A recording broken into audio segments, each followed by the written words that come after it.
We will roll all recorded votes until we finish the last bill. We will mark up the 10 bipartisan bills before the first vote series on the floor. If we have time before that series, we may start consideration of Mr. Emmer's CBDC bill. We'll come back after that series of floor votes and continue consideration of the Emmer bill. After we finish that bill, we will recess. We'll give members notice before we reconvene for votes. Now, if we move more quickly, we move more quickly, and that's great. And in consultation with the ranking member, we'll figure out the best time for members for votes, knowing that this is a moving process on the floor. I think that's a nice way of saying it. A quorum being present, we'll now proceed to today's business. Today we'll consider, and I'll recognize myself for an opening statement. Today we'll consider a slate of legislation to bolster our national security, protect Americans' financial privacy, and shield our financial system from the risks associated with the potential central bank digital currency, or CBDC. There is bipartisanship in recognizing the generational threat posed by the Chinese Communist Party. We held our first hearing of the Congress on confronting that threat and have already advanced several bipartisan bills to combat the CCP's economic aggression. We've heard a lot of tough talk on China around the Capitol, but today the House Financial Services Committee is walking the walk. We will mark up arguably the strongest measure the House has ever taken up to target China's military-industrial complex, Congressman Barr's Chinese Military and Surveillance Company Sanctions Act. This bill focuses our energies on China's ability to wage war, cutting off revenues and technologies to bad actors using our most effective, time-tested tool, sanctions. I appreciate Chairman Barr's leadership on this issue. I appreciate colleagues on both sides of the aisle for engaging in this policymaking process. We'll also consider measures to strengthen oversight of foreign purchases of U.S. farmland. Congressman Lucas's bill will officially add the Secretary of Agriculture to the Committee on Foreign Investment in the United States, or CFIUS. Chairman Luetkemeier's bill will ensure that land purchases by adversaries like China are referred to CFIUS for a proper assessment. I appreciate both of their leadership on this issue and look forward to advancing these measures today. We will also consider several bills from our Democratic colleagues to bolster our national security. Ranking Member Waters' Financial Access Improvement Act will incentivize other countries to improve efforts to combat narcotics-related anti-money laundering. Congressman Himes' Combating Foreign Surveillance Spyware Sanctions Act will provide sanctions authorities targeting foreign developers of commercial spyware, a growing threat that affects us all. Congressman Sherman's Russian and Belarusian Financial Sanctions Act, which passed the House last Congress, will help ensure that U.S. entities effectively enforce our existing sanctions against these adversaries. And Congressman Garcia's Foreign Affiliates Sharing Pilot Program Extension Act will ensure that valuable pilot program operates for 3 years as Congress intended. I appreciate their work on these thoughtful bills and look forward to passing them all today. Turning now to the measures we will consider to safeguard Americans' privacy and civil liberties is next up. I want to applaud our Vice Chair, Mr. Hill, for his Financial Privacy Act. This legislation will produce long overdue accountability for FinCEN's collection, maintenance, and release of data on U.S. citizens. This bill will provide transparency on the data the government collects to ensure that FinCEN is focused on legitimate law enforcement purposes as Congress intended. This data must be protected from unauthorized disclosure, including by limiting those who can access it. That's why the committee will also consider a package of FinCEN oversight and accountability measures offered by Chairman Davidson. The FinCEN Accountability and Oversight Act will ensure that our committee is notified of unlawful activities like the leaking of sensitive financial information before the public can read about it in BuzzFeed, like the so-called FinCEN files that we've seen. In addition to Chairman Davidson, this legislation includes provisions originally introduced by Small Business Committee Chairman Williams and Congressman Loudermilk.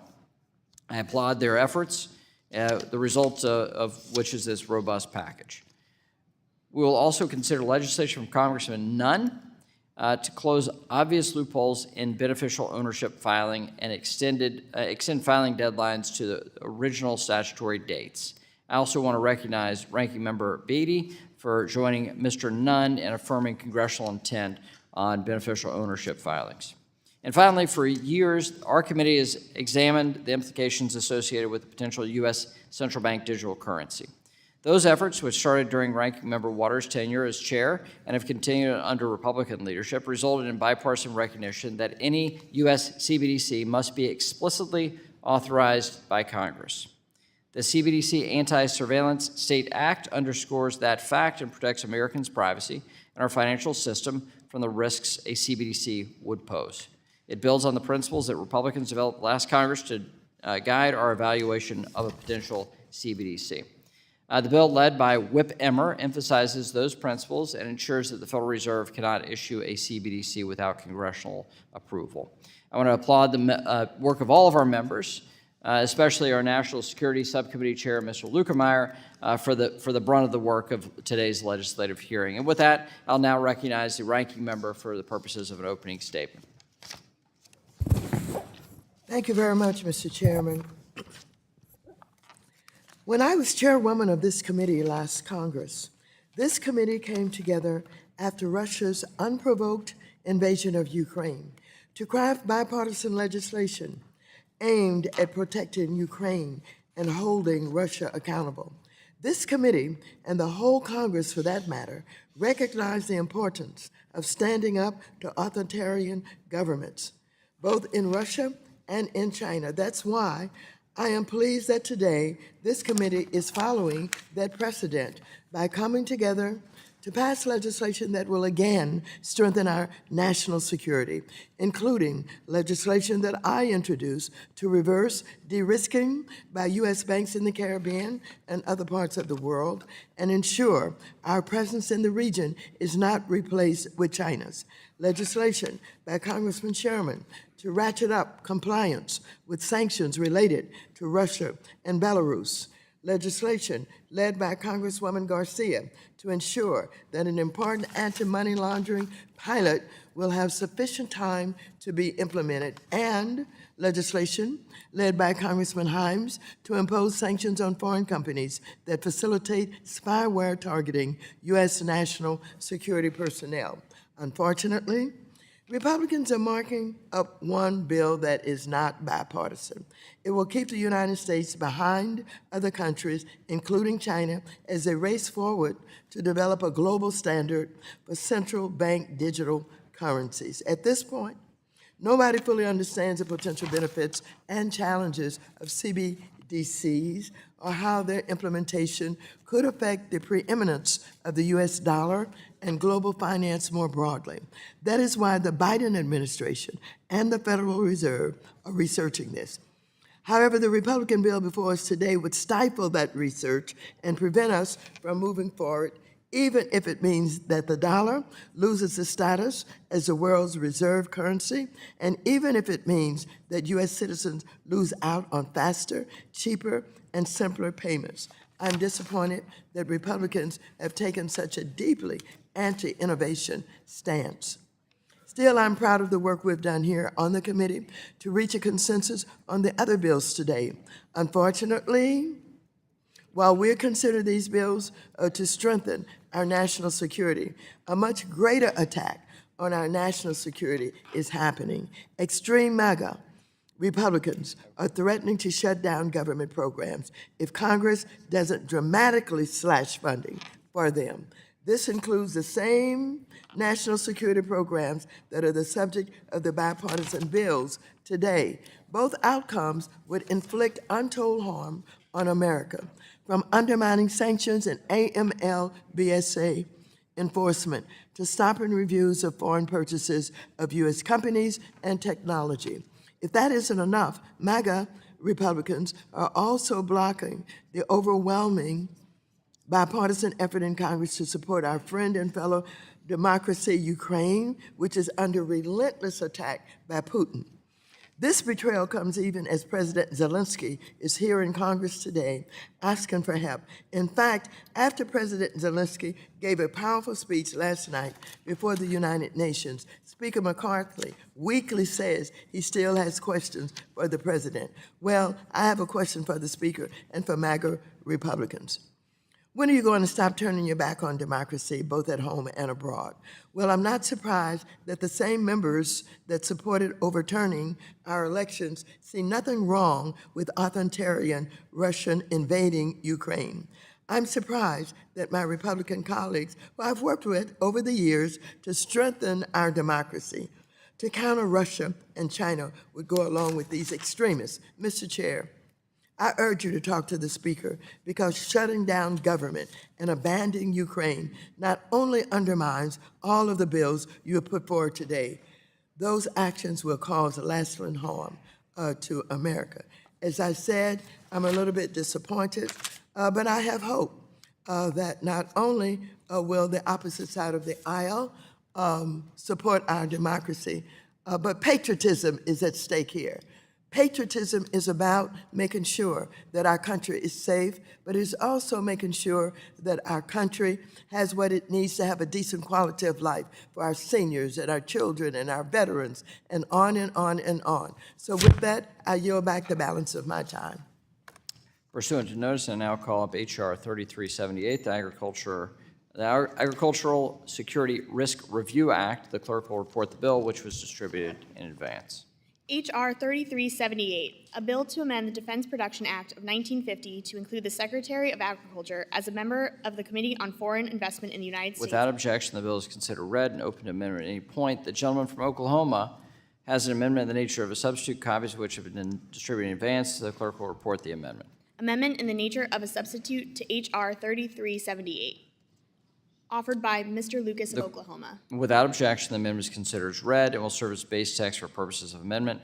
The gentleman, Mr. Lukemeyer, the gentleman from Missouri, is recognized for 5 minutes on behalf of Mr. Lucas. Thank you, Mr. Chairman. I'm pleased to offer this amendment in the nature of a substitute on behalf of our colleague, Mr. Lucas, who is unable to be here today. The Agricultural Security Risk Review Act is an important reform that the gentleman from Oklahoma has long championed. His bill would officially add the Secretary of Agriculture as a member of the Committee on Foreign Investment in the United States, CFIUS. This represents the first formal addition of a cabinet secretary since the Foreign Investment and National Security Act, which this committee helped enact in 2007. CFIUS plays an important role in reviewing agriculture-related investments.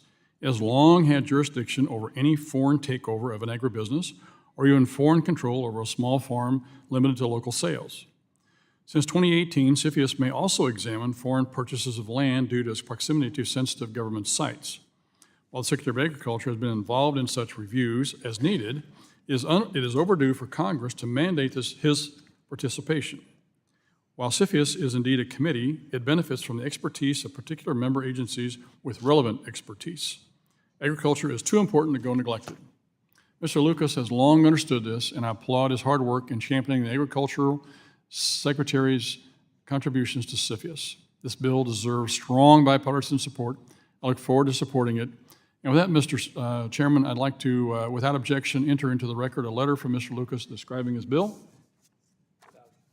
Without objection. And with that, Mr. Chairman, I yield back. Gentleman yields back. Further discussion, further debate. The ranking member is recognized for 5 minutes. I move to strike the last word. Gentleman is recognized. Mr. Chairman, there's a small but growing share of agricultural land that is owned by foreign interests. Persons involved in those purchases, as well as transactions affecting the food supply chain, could very well pose a threat to the U.S. The Committee on Foreign Investments in the U.S., or CFIUS, is an interagency committee chaired by the Treasury Secretary that is responsible for reviewing whether these parties or deals present a national security concern. It is vital that CFIUS is equipped with relevant expertise to review transactions involving agricultural land or food-related businesses. H.R. 3378 is a common-sense bill that would formally add the Secretary of Agriculture to CFIUS, the Agricultural Secretary. is already involved in CFIUS activity when pertinent, and this bill would formalize their participation, ensuring that the Agriculture Department can bring all of its expertise to the review and decision of relevant cases. I urge my colleagues to support this bill. I thank you, and I yield back. Gentlelady yields back. Further discussion, further debate? Hearing no further discussion or amendment to this bill. Any amendments? No further discussion or amendment to this bill. The question now occurs on the adoption of the amendment in the nature of a substitute offered by the gentleman from Oklahoma. All those in favor shall signify by saying aye. All those opposed shall signify by saying nay. In the opinion of the chair, the ayes have it. The ayes have it. The ayes have it, and the amendment is adopted. The question now occurs on ordering the bill, H.R. 3378, as amended, reported to the House with a favorable recommendation. Those in favor shall signify by saying aye. All those opposed shall signify by saying nay. In the opinion of the chair, the ayes have it. The ayes have it. A recorded vote is requested by the ranking member. All those in favor of a recorded vote, please raise your hand. Sufficient number having raised their hands, a recorded vote is ordered pursuant to subsection C5 of Rule 3 of the Committee Rules. The vote on this question is postponed.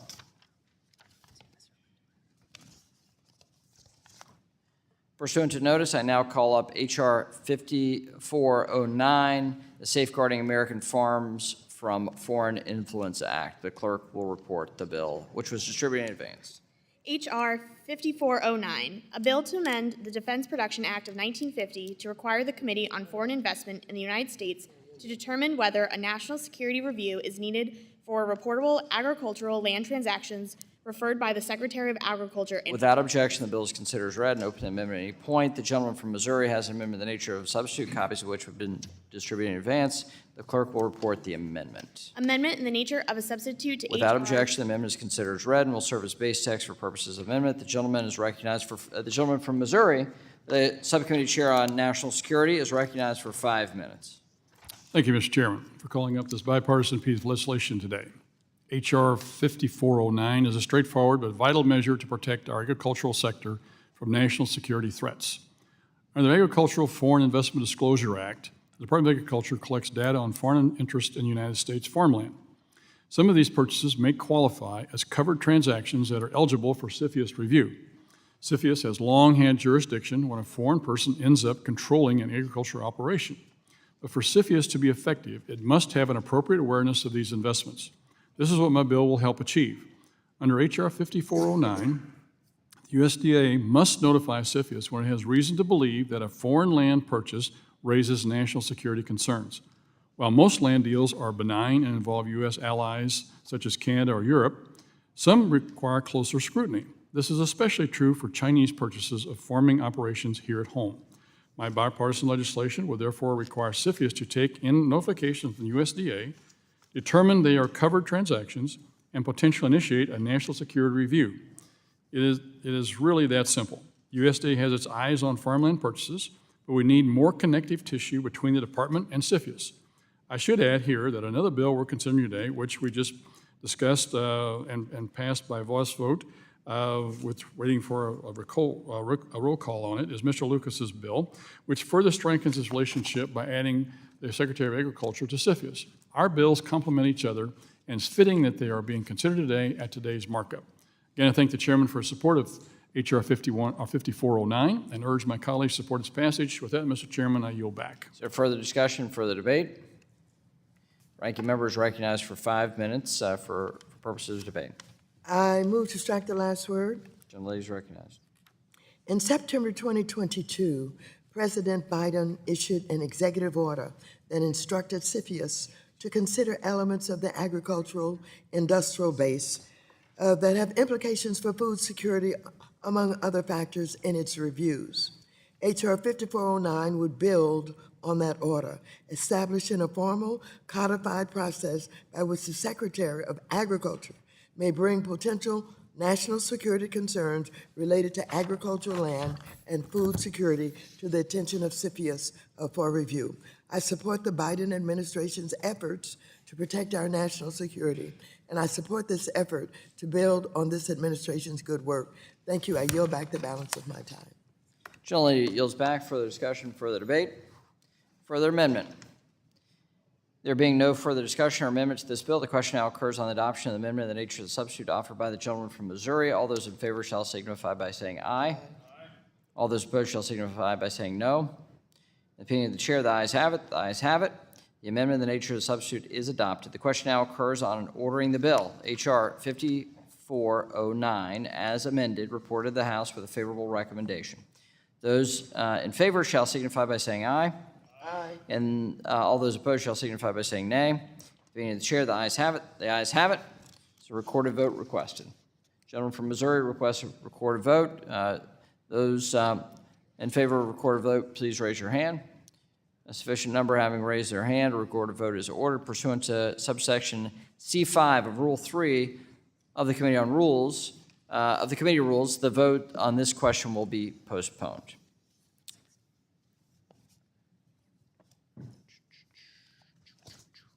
Pursuant to notice, I now call up H.R. 760, the Chinese Military and Surveillance Company Sanction Act of 2023. The clerk will report the bill, which was distributed in advance. H.R. 760, a bill to impose sanctions with respect to Without communist... objection, the bill is considered read and open to amendment at any point. The gentleman from Kentucky has an amendment in the nature of a substitute, copies of which were distributed in advance. The clerk will report the amendment. Amendment in the nature of a substitute... Without objection, the amendment is considered read and will serve as base text for purposes of amendment. The gentleman from Kentucky is recognized for 5 minutes. Thank you, Mr. Chairman. And I want to thank you, Chairman McHenry, for calling up this legislation, the Chinese Military and Surveillance Company Sanctions Act.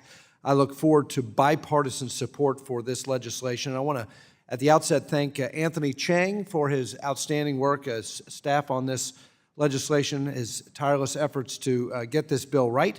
Hunt Vandertal and Megan Gilton also for their very valuable contributions. This legislation, to all my colleagues, this bill is the most severe set of financial restrictions the House of Representatives has ever considered to counter China's military ambitions. It would impose mandatory blocking sanctions on entities that are essential to the Chinese military-industrial complex, prohibiting virtually any transaction with U.S. persons and deterring third countries from dealing with defense-related companies in China.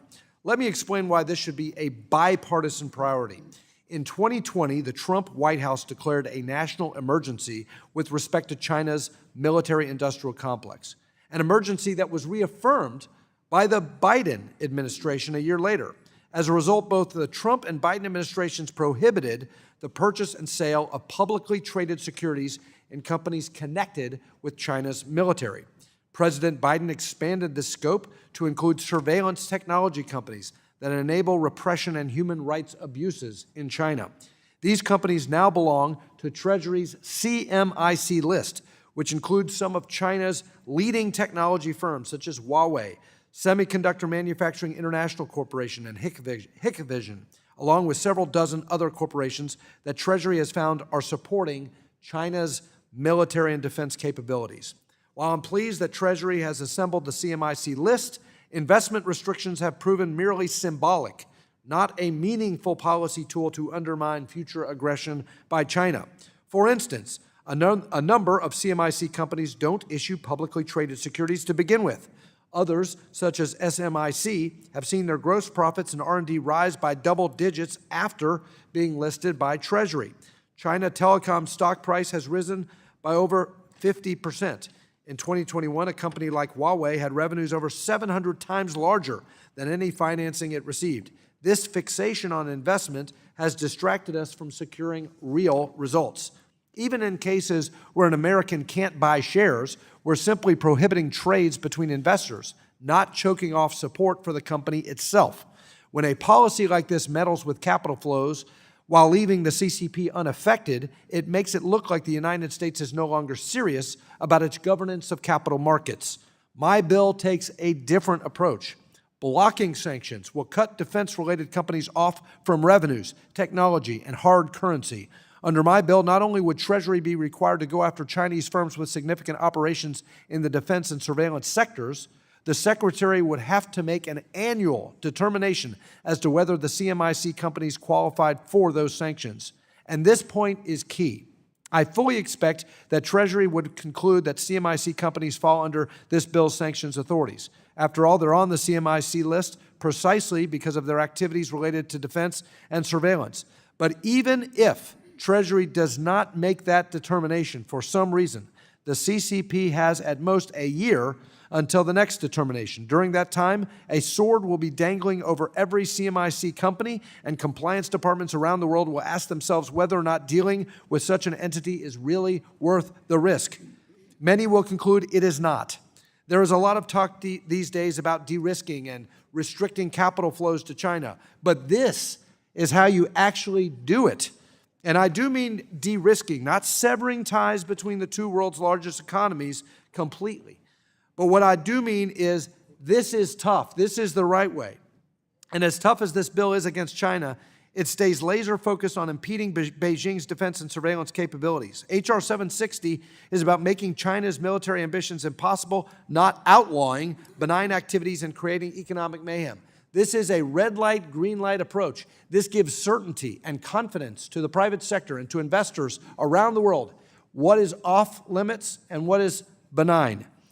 I again want to thank the chairman for his support of this legislation, as well as my colleagues on the committee who have enriched the debate over how we best approach China. Their views have informed this bill in important ways, and I urge their support today, and I urge the support of colleagues on both sides of the aisle, also off of this committee, who care about combating China. This is the way to counter China. We don't counter China by mimicking China or imitating China. Time's expired. We do it this way. I yield back. Further discussion, further debate. The ranking member seeks recognition and is recognized for 5 minutes for purposes of debate. I move to strike the last word. Yes. This bill to change the behavior of the Chinese military companies which produce surveillance, thank you, tools to spy on dissidents, ethnic and religious minorities, businesses, and others. It complements and builds on President Biden's policies to counter the use of Chinese surveillance technology outside the PRC and the development of the use of Chinese surveillance technology to facilitate repression or serious human rights abuse. I thank Mr. Barr for his willingness for working with committee Democrats, with Treasury, to ensure that the text of this provision is sufficiently narrow and executable, focused on those willing bad actors who knowingly participate in such unusual and extraordinary threats.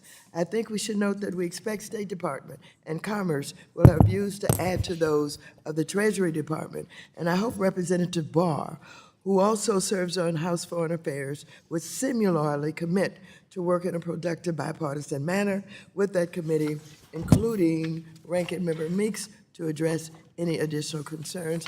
I thank you, and I yield back the balance of my time. The lady yields back. The gentleman from Missouri, the chair of the National Security Subcommittee, seeks recognition, is recognized for 5 minutes. Thank you, Mr. Chairman. I move to strike the last word. Gentleman's recognized. Thank you. I want to thank my friend, the gentleman from Kentucky, for his work sponsoring this important legislation, which I'm a co-sponsor of. We both sit on the China Select Committee. And from that committee's briefings and hearings, a couple of these bills today that we're hearing have come from that information and that research that we've done. I think it's important that we understand the work of that committee to be able to find and recognize risks, threats, and we're here today to try and solve this problem. As many of you are aware, there's been a lively debate around restrictions on U.S. investments into adversarial countries, particularly China. While I believe it's Congress's job to legislate these matters, the White House recently announced an executive order restricting outbound investment to certain industries in China that was surprisingly targeted and thoughtful, as Mr. Barr has mentioned. However, like previous actions taken against Russia and China, that doesn't completely solve our problem. Both countries have essentially shrugged off past half measures that sounded good initially, but have allowed them to operate without near impunity. Chinese companies like Huawei aren't dependent on investment. They rely on the sale of goods and services, the importation of cutting-edge technologies, and access to the dollar-led financial system. Mr. Barr's sanctions would make much of this impossible. And while the bill takes very strong actions, it does so thoughtfully. It's about Chinese firms that support Beijing's military ambitions and human rights abuses and goes directly after them. This is targeted, it's a well-crafted bill, and it's going to make our enemies weaker and our people safer. With that, Mr. Chairman, I look forward to supporting the bill and urge my colleagues to do the same, and I yield back. Will the gentleman yield? I yield to the chairman. I thank the gentleman for yielding. I want to commend the sponsor of this bill, Mr. Barr, and I want to commend the ranking member's team. The collaboration at the staff level is significant, and I think we have a good product here that has an eye for how we appropriately counter China. There are innovative and new tools that people want to try out in the midst of this large debate we have on how we counter China, economically and militarily. But that we have tools that have been proven to work over time. So rather than purely focus on innovation, which I think is an important discussion, we have to make sure that we do innovation correctly, and we have a lot of debate about that here. But we should be using the tools that we have and make sure that we're using them effectively, correctly, and to the full extent possible before you try concepts that have never been shown to work before in other countries. So this is our way of taking a serious approach to a serious issue and using our significant history and data on this to do it, and to do it quickly and right. And this is good work on a bipartisan basis among committee members. And I want to commend Mr. Barr for his leadership with that, and I yield back. Gentleman yields back. Gentleman yields back. Any further discussion, further debate, further amendment? Hearing none. There being no further discussion, the question now occurs on adopting the amendment in the nature of a substitute offered by the gentleman from Kentucky. All those in favor shall signify by saying aye. Aye. All those opposed shall signify by saying nay. Being the chair, the ayes have it. The ayes have it. And the amendment is adopted. The question now occurs on ordering the bill, H.R. 760, as amended, reported to the House with a favorable recommendation. Those in favor shall signify by saying aye. Aye. All those opposed shall signify by saying nay. The opinion of the chair, the ayes have it. The ayes have it. Pursuant to notice, H.R. 760, as amendment, is ordered, reported to the House with a favorable recommendation. Without objection, a motion to reconsider is laid on the table. Pursuant to notice, I now call up H.R. 5472, the FinCEN Oversight and Accountability Act of 2023. The clerk will report the bill, which was distributed in advance. H.R. 5472, a bill to make improvements to the Financial Crimes Enforcement Network and for other purposes. Without objection, the bill is considered as read and open to amendment at any point. The gentleman from Ohio has an amendment in the nature of a substitute, copies of which have been distributed in advance. The clerk will report the amendment. Amendment in the nature of Without objection, it is considered read and will serve as base text for purposes of amendment. The gentleman from Ohio would be recognized, but the chair recognizes himself to offer the ANS on Mr. Davidson's behalf. And I ask unanimous consent to submit for the record the statement by Mr. Davidson in support of his legislation. Without objection, so ordered. I recognize myself for 5 minutes to speak on the ANS on behalf of Mr. Davidson. The Financial Crimes Enforcement Network, or FinCEN, is one of the most significant government surveillance agencies that people don't know about. It's in our purview with our oversight. It is a creation of this committee, and therefore we should treat it as such and make sure that we're updating the rules, the law, and ensuring they are protecting American civil liberties and doing what Congress intended for the agency to do, not more, not less. The FinCEN Accountability and Oversight Act will bolster Americans' privacy rights by protecting their government-collected sensitive financial information from unauthorized disclosures. FinCEN, one of the most powerful agencies in government, collects a massive amount of information on Americans' financial activities. They also they also have an increasingly poor track record of protecting that sensitive data. This bill ensures our committee is notified of unlawful activities, including the leaking of sensitive financial information. The way the committee last found out about this leaking of sensitive financial information was by reading it via the venerable and well-respected investigative newspaper called BuzzFeed. Best at clicking through for memes and way to suck your time away while sitting at your desk mindlessly. Or so they say. Okay, maybe I just said. Okay. So the idea that BuzzFeed has more information about this government agency is absurd. We should know first, and we should know on the American people's behalf on how their information is being protected. We also need to understand their relationship with law enforcement agencies and how this data is being used. We have, so that release by BuzzFeed was called FinCEN Files. It details a lot of information about unlawful actions. We should be first and foremost on that.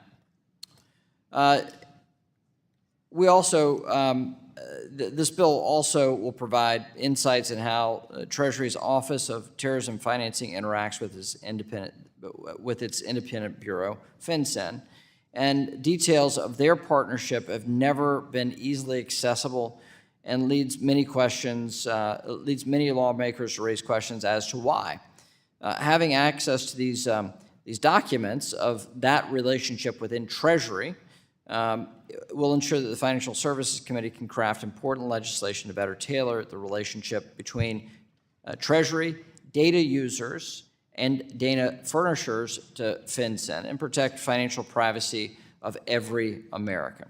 Finally, we heard in July, small businesses are lacking important information on how they will comply with the new beneficial ownership reporting requirements will be effective January 1st, 2024. The new Small Business Working Group will hold an annual forum as a result of this bill to share information about the effectiveness of beneficial ownership and promote coordination between FinCEN and the small business community to provide guidance for small businesses about their beneficial ownership reporting obligations. I think it's important that this is a bipartisan bill to protect American civil liberties, for us to have necessary oversight of FinCEN. Urge adoption of this important package of bills that Mr. Davidson is leading. So with that, I yield back, and I'll recognize the ranking member. I move to strike the last The word. lady is recognized for 5 minutes. I thank Representative Davidson and his colleagues, including Representatives Williams and Representative Loudermilk, for working with us in a bipartisan way to improve this anti-money laundering oversight bill. This bill proposes additional small business outreach regarding the implementation of the Corporate Transparency Act. This outreach will help small businesses to better understand how to comply with relevant requirements, which will be important as we roll out America's Beneficial Ownership Registry. This implementation of this registry will allow us to join the United Kingdom, the European Union, states, and other allies in leveraging transparency to end the absence of anonymous shell companies used by Russian oligarchs, fentanyl traffickers, and tax cheats alike to launder and hide their illicit finances. Thank you, and I yield back the balance of my time. Gentlelady, far more succinct than the chair, yields back.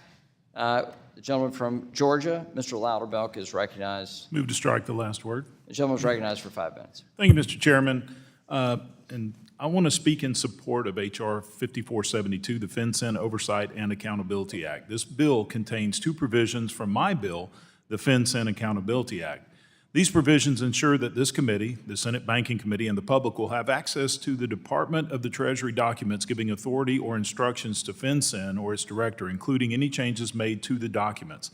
These documents will give this committee greater insight into how Treasury delegates responsibilities we assign to them, as well as any changes they make in their instructions to FinCEN. When Congress delegates specific authorities to the executive branch agencies, we do so with the expectation that the agency will carry out congressional directives in good faith and inform Congress of their progress along the way. Unfortunately, we find ourselves left out of the loop more often than not. When Congress passed the Corporate Transparency Act, we laid out specific requirements and timelines for beneficial ownership reporting. These specifics were not accidental. They were the intentional results of years of legislative discussions, 2 And 2 years later, FinCEN has come out with a rule that far exceeds the scope of what was agreed to and imposes steep compliance deadlines when compared to what we enacted. This left many on this committee asking what went wrong. We cannot know for sure because this committee, and to the extent practicable, the public, do not have a window into the communication between Treasury and FinCEN. My provision in this bill aims to solve that by requiring the Department of Treasury to make the controlling documents available.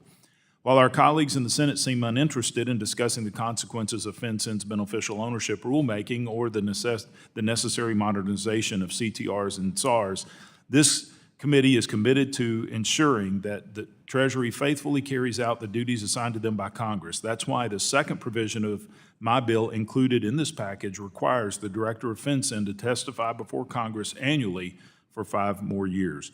I think we can support enhanced transparency from FinCEN and the Department of Treasury, and I urge all my colleagues to vote yes on reporting H.R. 5472, and I yield back. Gentleman yields back. Further discussion, further debate, further amendment. There being none, the question now occurs on the adoption of the amendment in the nature of a substitute offered by the gentleman from Ohio. All those in favor shall signify by saying aye. All those opposed shall signify by saying nay. In the opinion of the chair, the ayes have it. The ayes have it.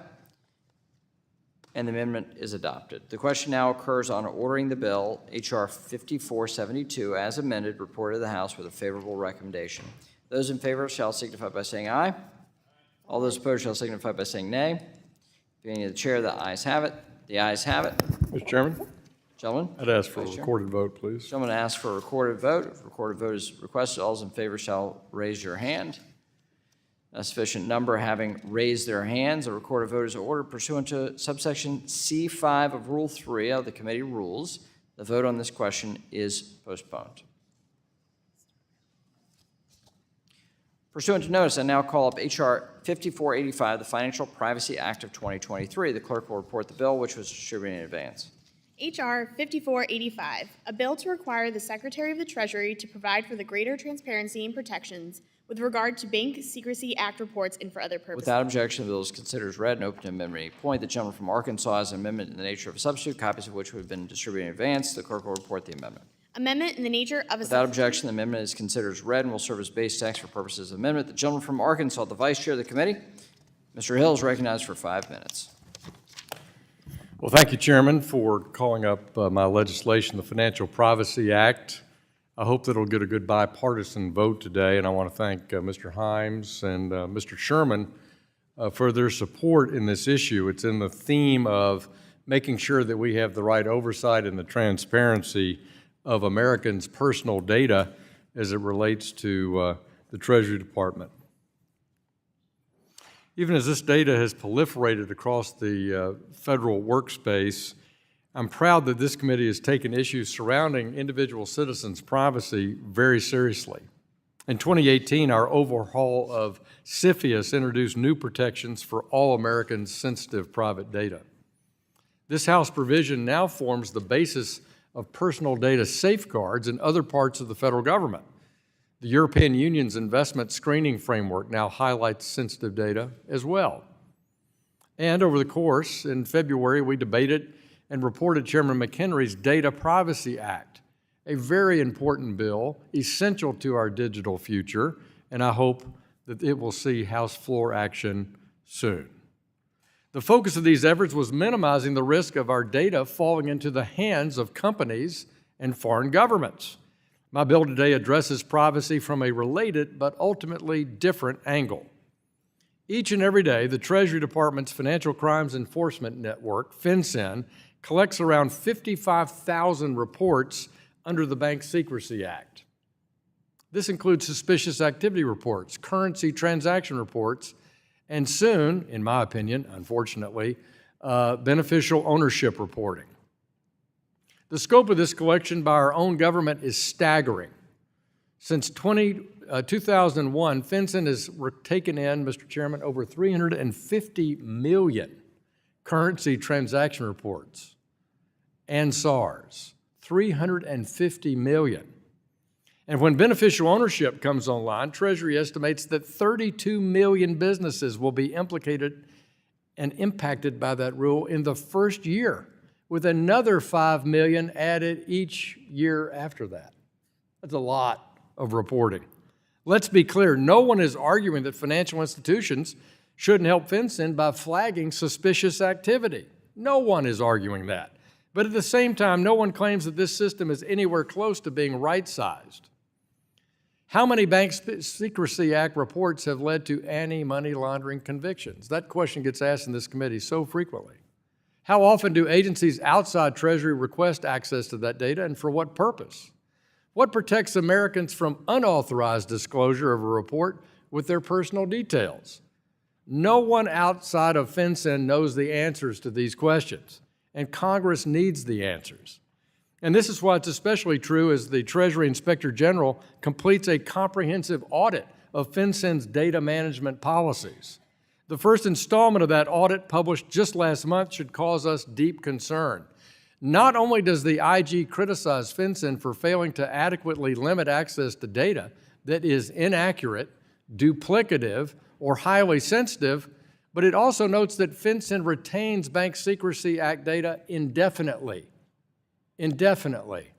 My bill would let in much-needed sunlight to this obscure area in an all-encompassing regime at Treasury. First, it would require Treasury to deliver annual statistics on BSA data collection, including future beneficial ownership reports, so that Congress can come to grips with just what does FinCEN have as its reach, data collection practices, and disclosure risks.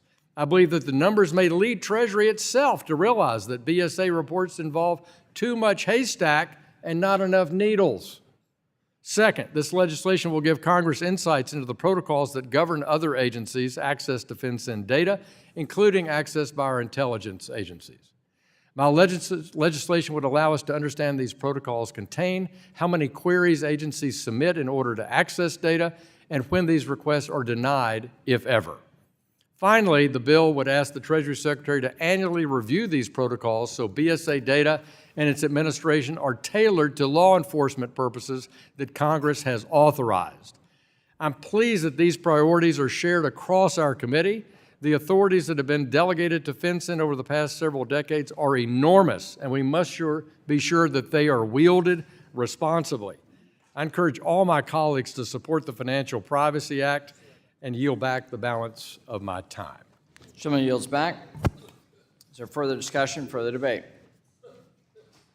Ranking members recognized. Thank you, Mr. Chairman. This bill will fortify this committee's Gentleman ability. is recognized for 5 minutes, sorry. This bill will fortify this committee's ability to conduct oversight of financial crimes enforcement network, that is FinCEN, by mandating the provision of the boilerplate memorandum of understanding between FinCEN and the agencies that have earned access Bank Secrecy Act data. It also requires FinCEN to share with Congress some of the data about that access, providing essential context on who is accessing the information and how it's being used. I thank you, and I yield back the balance of my time. Mr. Chairman? Gentleman yields back. The gentleman from Massachusetts. Strike the last word. Gentleman is recognized for 5 minutes. Yeah, thank you. I just want to come to the defense of the good people at FinCEN. They have worked with us very closely. I used to chair the Task Force on Terrorist Financing, and those men and women do a wonderful job. Do they need to tighten up their act over there, as the gentleman from Arkansas suggests? I think he's probably right. I think he's probably right. And we do need to right-size the amount of information that they're gathering and make sure that they're only gathering what is absolutely necessary for them to fulfill their responsibility from a law enforcement perspective. So I welcome the opportunity for the gentleman's legislation. I will support it, but I also ask him to join with me in keeping an eye on things so that we don't inhibit the core functions of FinCEN. And I yield to the gentleman. I sure thank my friend from Massachusetts for yielding, and I certainly agree with him. We're all grateful for the law enforcement role at FinCEN, big time. And we just want to have a more intimate oversight of their collection. And this committee deserves that. And I think over the few years that I've been in Congress, it's insufficient, I would say. And sometimes that's hidden behind the idea that things are classified, and sometimes it's not. But we deserve that oversight. And a theme that you've seen both in Europe and in Mr. McHenry's privacy bill is a key component that I referenced, which is we keep the information indefinitely at FinCEN. And there's no really disclosure about that in the metrics. So I really think this bill, which has bipartisan support, is on the right, striking that right balance of supporting our law enforcement partners at Treasury, which are on the front line of stopping bad people doing bad things domestically and internationally, for which we're grateful, but also really getting a handle on how we can better use that data and protect people's privacy. And I thank my friend from Massachusetts, and I yield back to him. I thank the gentleman, and I have nothing further. I agree. I yield back. Gentleman yields back. Further discussion, further debate, any amendment? There being no further discussion or amendment to the bill, the question now occurs on the adoption of the amendment of the nature of substitute offered by the gentleman from Arkansas. Those in favor shall signify by saying aye. Aye. All those opposed shall signify by saying nay. Being the chair, the ayes have it. The ayes have it, and the amendment is adopted. The question now occurs on ordering the bill, H.R. 5485, as amended, reported to the House with a favorable recommendation. Those in favor shall signify by saying aye. Aye. All those opposed shall signify by saying nay. In the opinion of the chair, the ayes have it. The ayes have it. Mr. Chairman. Gentleman from Arkansas. I'd ask for a recorded vote. Recorded vote is requested. All those in favor of recorded vote, please raise your hands. A sufficient number having raised their hands, a recorded vote is ordered. Pursuant to subsection C5 of Rule 3 of the committee rules, the vote on this question is postponed. Pursuant to notice, I now call up H.R. 5119, the Protect Small Business and Prevent Illicit Financial Activity Act. The clerk will report the bill, which we're distributing in advance. H.R. 5119, a bill to amend Title 31 United States Code to provide small businesses with additional time to file beneficial ownership information and for other purposes. Without objection, the bill is considered as read and open to amendment at any point. The gentleman from Iowa has an amendment in the nature of a substitute, copies of which have been distributed in advance. Mr. Chair, move to strike the last word. Sorry, the clerk will report the amendment. Amendment in the nature of a substitute. Without objection, the amendment is considered as read and will serve as base text for purposes of amendment. The gentleman from Iowa, Mr. Nunn, is now recognized for 5 minutes. Thank you, Mr. Chair. Move to strike the last word. Gentleman's recognized. First, I would like to say thank you to my colleague across the aisle, Congresswoman Beatty, the ranking member of the National Security, Illicit Financing, International Financial Institutions Subcommittee, for her bipartisan work and joining with me on introducing this important piece of legislation. I value and appreciate the willingness of all of our members to work across the aisle to put forward common sense solutions to solve potentially devastating issues for our constituents across the country, and particularly in Iowa and Ohio. H.R. 5119, the Protect Small Business and Prevent Illicit Finance Activity Act, once enacted, would do two very important things. First, the legislation would fix a loophole created by the U.S. Department of Treasury's Financial Crimes Enforcement entity that would give the opportunity for companies to state that they were unable to obtain or unable to identify their true ownership, reflecting the accurate ownership of those companies. The inclusion of these options undermines the effectiveness of the Corporate Transparency Act Congress passed in 2020. And it roots out, or the intent is to root out shell companies by establishing a new reporting requirement for businesses. When FinCEN created this loophole, it opened the U.S. financial system open to criminal owners of shell and shelf companies, many of whom represent aggressive foreign nation states like China, Russia, and North Korea. According to reports, over 40,000 shell companies were operating with links to the Chinese Communist Party and directly to its leader Xi Jinping. These shell companies are able to profit from the loopholes created by FinCEN that directly jeopardize our national security, stealing our intellectual property and undermining our economy right here at home, all without the detection of the U.S. government. By fixing this and including this legislation, the government will be able to crack down on these nefarious businesses operating in near plain sight. In addition to rooting out our criminal shell companies, this bill will also make it easier for legitimate American businesses to comply with reporting requirements by extending the deadline while the government fixes this egregious loophole. I would like to thank the committee for taking this important legislation up today. I've been working with my local associates to spread the word about the forthcoming beneficial ownership requirements. I believe collectively we must move this legislation to the floor to provide the relief that small businesses, whether it be in the Hawkeye State or the Buckeye State or the entire U.S., need to stop China from undermining our national security. So once again, thank you to Ranking Member Beatty for joining me in introducing 5119. And Mr. Chair, I yield my time. Gentleman yields back. Gentlelady from Ohio seeks recognition. Thank you, Mr. Chairman, and thank you, Ranking Member. Gentlelady is First, recognized for 5 minutes. thank you, Mr. Chairman.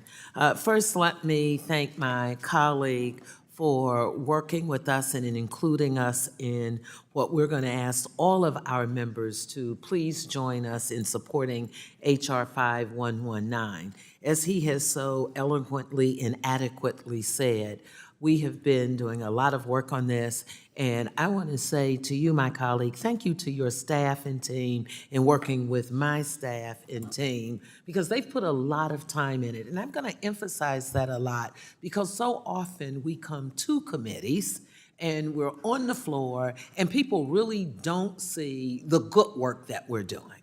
They don't see how we're working together for whether it's business and the consumer, and it's just good government. So again, I want to thank you. And we've worked on this legislation because, as Congressman Nunn just said, is to ensure that small businesses have additional time to submit beneficial ownership information to FinCEN. And just as we are speaking, oligarchs, kleptocrats, and other criminals are using anonymous shell companies to engage in money laundering, terrorist financing, tax fraud, corruption, bribery, and a whole list of other illicit activity.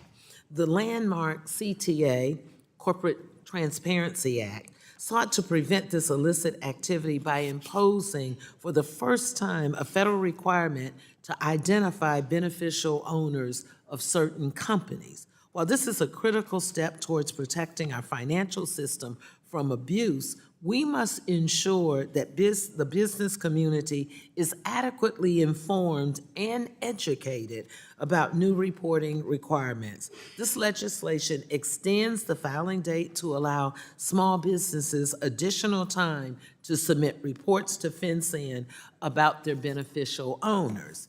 This bill also remains true to the original intent, and I'm going to say that again.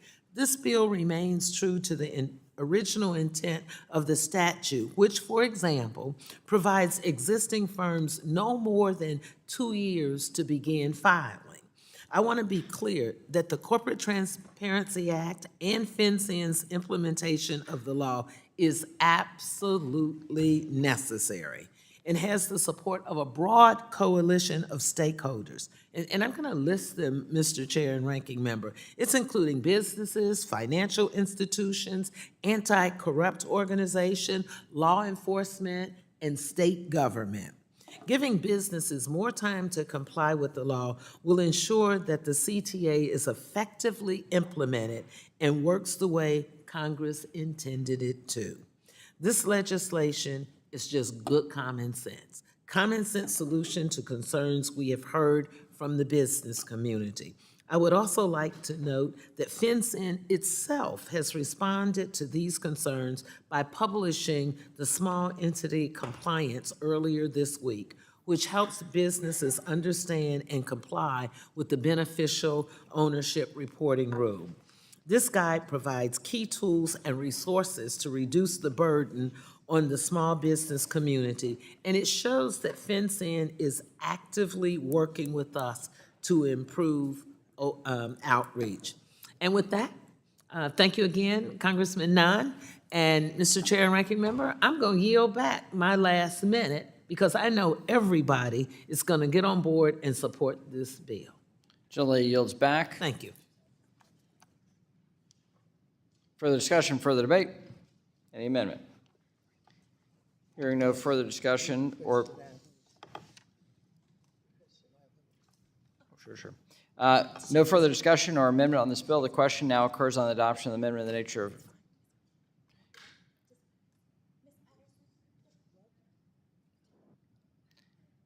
Gentlelady from Colorado seeks recognition. Thank you, Mr. Chairman. I move to strike Gentlelady's- the last word. Gentlelady is recognized for 5 minutes. Thank you. I rise in support of this important legislation. I agree that this is common sense, that we're coming together to solve the problems that have come up after trying to implement the law that we passed. I do want to briefly raise a concern that has been brought to my attention as banks and other financial institutions have started to implement the new Corporate Transparency Act requirements for the beneficial ownership registry. I've heard some reports that banks and financial institutions are discovering some unintended consequences in how the law is being implemented that will likely impact timely access to credit for small businesses. As written, the Corporate Transparency Act does not allow for a unique identifier such as a social security number or taxpayer identification number to be collected and maintained in the beneficial ownership registry. Failing to collect this information will likely have the impact of slowing down a small business's access to credit, often in the form of a no-interest line of credit or small business credit card that could be issued at a point of sale. This is a critical part of the onboarding process, and if a retailer cannot access information that matches and confirms the beneficial owner of a business by using a taxpayer identification number or social security number, they will not be able to approve credit in a timely manner. So this would require financial institutions to collect it separately, essentially duplicating efforts. And so I hope that this is an issue that we can work on together in a bipartisan way to continue to make sure that the legislation that we passed previously works for our businesses. Thank you. Gentlelady yields back. Further discussion, further debate? Any further discussion, further debate? Gentleman from Iowa seeks recognition. Thank you, Mr. Sorry. Chair. Very quickly, I just want to say, To speak on the bill, underlying bill. I want to thank Ms. Patterson for sorry. bringing this forward. I'm sorry. I recognize the gentleman from Missouri. I move to strike last word, Mr. Chairman. Gentleman is recognized for 5 minutes. And we need to yield to Mr. Nunn from Iowa. Thank you, Mr. Lukemeyer. Thank you, Mr. Chair. I want to thank Ms. Patterson for your team's work on this, for the recognition of this, and appreciate the fact where we want to be able to get to help both our small businesses across the board here. I do think that this bill has a great opportunity to move forward. I want to compliment Ms. Beatty again. She listed the 5 groups who are very much in favor of this, and it helps so many Americans. You look at the opposition side of this, and it's very clear there are 3 people opposed to this: Russia, China, North Korea. So continue to work with us on this. I think we're moving in the right direction. Thank you, Mr. Chair, and I look forward to this bill moving forward on the floor. Mr. Chairman, just one quick comment on this. I serve as the Vice Chairman of the Small Business Committee. This is a vitally important bill from the standpoint that the small businesses need more time to be able to comply, be able to understand the law, understand the rule, and be able to gather information that the banks are wanting. So with that, Mr. Chairman, I yield back. Gentleman yields back. Further discussion, further debate, or amendment to the bill? Hearing none, the question now occurs on adoption of the amendment in the nature of a substitute offered by the gentleman from Iowa. All those in favor shall signify by saying aye. Aye. All those opposed shall signify by saying nay. Opinion of the chair, the ayes have it, the ayes have it. And the amendment is adopted. The question now occurs on ordering the bill, H.R. 5119, as amended, report to the House with a favorable recommendation. Those in favor shall signify by saying aye. Aye. All those opposed shall signify by saying nay. Opinion of the chair, the ayes have it, the ayes have it. The ranking members ask for a recorded vote. All those in favor of a recorded vote, raise your hand. Sufficient number having raised their hands, a recorded vote is ordered pursuant to subsection C5 of Rule 3 of the committee rules. The vote on this question is postponed. Pursuant to notice, I now call up H.R. 5557, the Combating Foreign Surveillance Spyware Sanctions Act. The clerk will report the bill, which was distributed in advance. H.R. 5557. Without objection, the bill is considered as read and open to amendment at any point. The gentleman from Connecticut has an amendment in the nature of a substitute, copies of which have been distributed in advance. The clerk will report the amendment. Amendment in the nature of a substitute. Without objection, the amendment is considered as read and that will serve as base text for purposes of amendment. The gentleman from Connecticut, the ranking member of the Intelligence Committee, Mr. Himes, recognized for 5 minutes. Thank you, Mr. Chairman, and thank you to Ranking Member Waters and her staff for working with us over the last few days, and thanks to my friend French Hill, who has agreed to co-sponsor this bill. Mr. Chairman, this bill tackles the problem with spyware, which I've spent lots of time on in my capacity as the Ranking Member of the Intelligence Committee. For those who haven't followed along on this issue, spyware is a surveillance tool that can be installed on a device without a user knowing. It requires 0 clicks. That means that it doesn't need a user's permission. It doesn't require a suspicious website link, and it doesn't require a phishing email. Once spyware has been installed on a device, an attacker can readily access all files, photographs, and communications, including messages sent using encrypted messaging applications such as WhatsApp. The attacker can also access and turn on or off the device's microphone and camera for additional surveillance capabilities. Spyware can be used to track a person's location, monitor someone's internet activity, and steal private data. Mr. Chairman, this is not an abstract problem. This technology has been used against U.S. diplomats, members of the United States intelligence community, and around the world it is used against political dissidents, against journalists, and against those who are fighting for democracy against authoritarian regimes. Earlier this year, President Biden signed an executive order making it the policy of the United States government not to make operational use of this commercial spyware and to not purchase it from those who have engaged in selling it to malign actors. The bill we're discussing today builds on those efforts. It would give the president the authority to sanction foreign actors which make spyware available that has targeted United States government officials or members of the intelligence community. The targeting of U.S. government employees is, as I mentioned before, a growing problem. In March, the Washington Post reported that at least 50 U.S. government employees overseas in at least 10 countries had their mobile devices infected with commercial spyware. I can't stress enough how much of a vulnerability this is. The issue is not going away, and it's important that this committee send a message that using spyware to target U.S. officials and members of the intelligence community will not be tolerated. Mr. Chairman, I know there's some staff discussion about the scope of this bill, and it's good discussion. I'd like this bill limits sanctions to those who use the commercial spyware against U.S. government officials and the intelligence community. I think it's really important that we establish that we are not seeking to limit anybody's or the executive's authorities that may exist today on sanctions, but also that we work together to see if we can't expand those who would be sanctionable beyond just targeting U.S. government officials. And so I wonder if the gentleman would engage in a colloquy. Absolutely. Delighted to yield time to the chairman. I'll commit to continue to work with the gentleman so that we address spyware in a thoughtful way. This is the beginning of the process on Mr. Himes' legislation. We'll have opportunities to refine it further, and I look forward to continue that cooperation with the gentleman. I also recognize that the gentleman sits in a special spot that only 2 members of this committee sit on, which is the House Select Committee on Intelligence. It's very important that that insight from this committee, that insight from that committee informs the committee process here. And seeing as, Mr. Himes, you and Mr. Hill from this committee have that insight from that committee to bring to here, you're also doing something important in the Intelligence Committee, which is informing that capacity for our nation and for the House of Representatives, the expertise from this committee and your personal background in financial services to make sure our intelligence community is the best and the envy of the world. And so I will absolutely work with you. I know the gentleman has expertise in this area and respect that highly, and we'll continue to work with you to refine this going to the floor and go through the committee process. So thank you. Thank you for that, Mr. Chairman, reclaiming my time. And thank you again for considering this bill today and engaging with us on this. And I also thank the Ranking Member Waters, and her staff for working with us. Urge a yes vote on the bill and yield back the balance of my time. Gentleman yields back. Further discussion, further debate.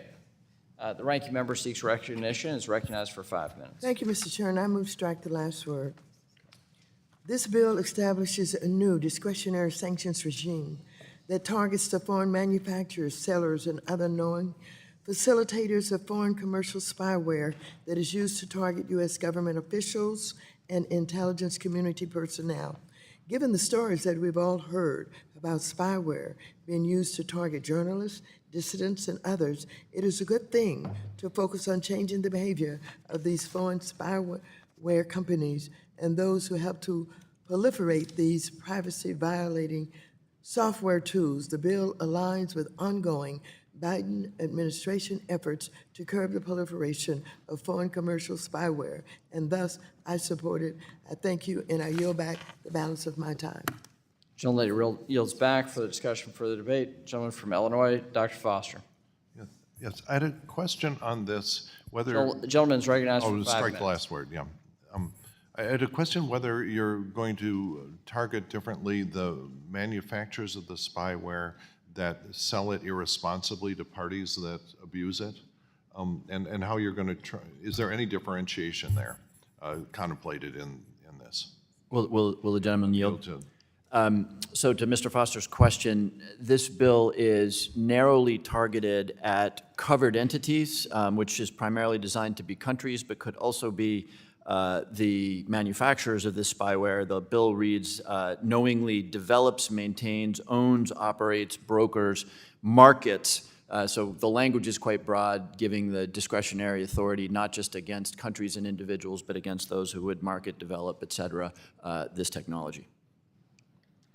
Thank you. I think it's an important point for us to keep our eye on because, you know, if you develop these very powerful tools, you have a real responsibility to make sure they don't fall into the wrong hands. And there should be accountability when that happens, all the way up to the top of the supply chain. Thanks. Yield back. Gentleman yields back for the discussion, for the debate, or amendment. Hearing none, the question now occurs on adoption of the amendment of the nature of substitute offered by the gentleman from Connecticut. All those in favor shall signify by saying aye. All those opposed shall signify by saying nay.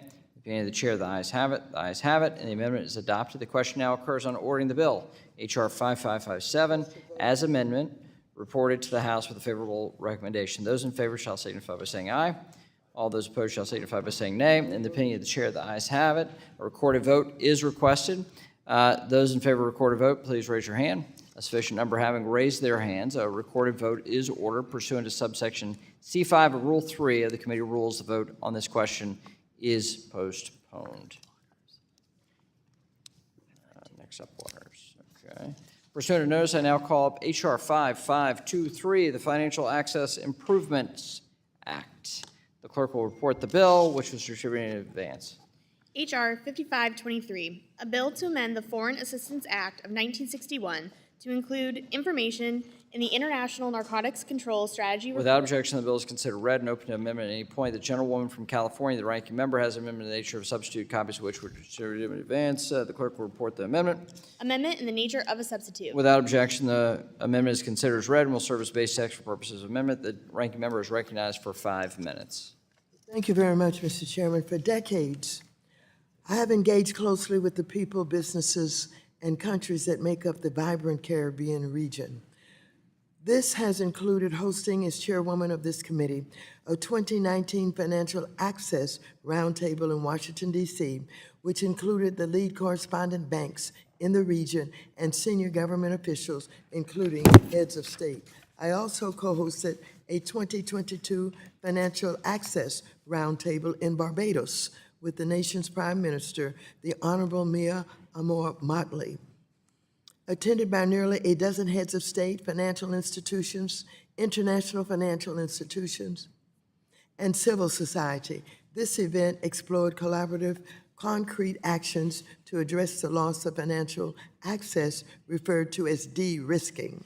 To further probe these possible solutions and to highlight the U.S. and Caribbean impacts of this urgent problem, just 1 year ago, I chaired a full committee hearing on the issue of de-risking, and the Caribbean Prime Minister, Motley, served as historic witness, the first congressional witness from a foreign head of state in nearly 40 years. As the Prime Minister and other regional leaders have shared, the increasingly scarce access to financial services is a dramatic economic and security concern. This is especially true for the access to correspondent banking services, which provide the cross-border lifeline for companies that trade with the U.S., as well as for American diaspora families that send hard-earned money back home. Without these services, an island nation can be largely isolated from the United States and the world, and can make them dependent on China or Russia, which endeavor to step into our financial void. Financial crimes risk, real or perceived, is one of the many reasons that these banking services disappear or become so expensive that they are unaffordable. U.S. correspondent banks are required to evaluate risk for individual countries and customers under international standards and U.S. law and regulation. To evaluate this risk, banks look at information from many sources, including the annual International Narcotics Control Strategy Report, or from INCSER, published by the United States Department. The INCSER report examines efforts of key countries to attack the international drug trade.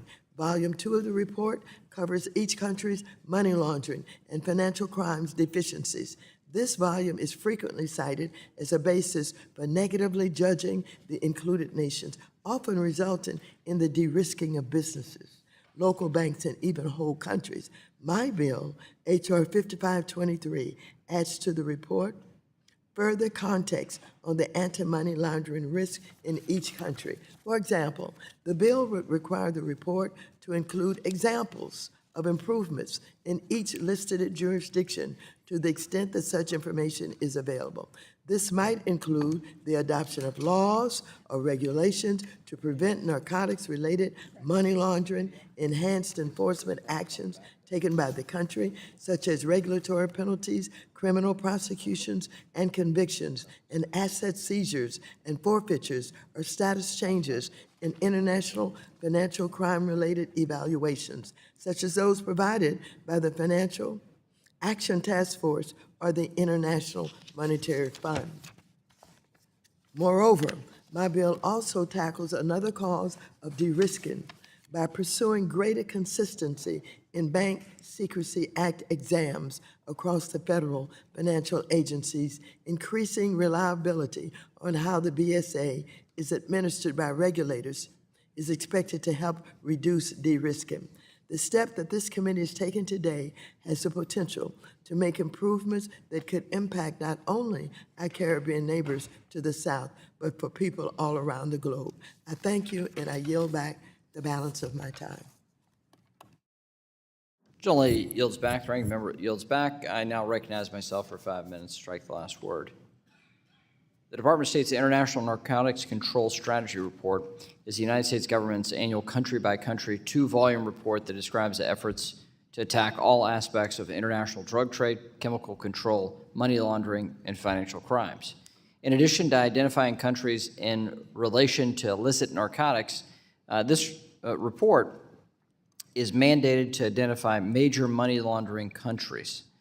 The report is required to give findings on each country's adoption of laws and regulations to prevent narcotics-related money laundering.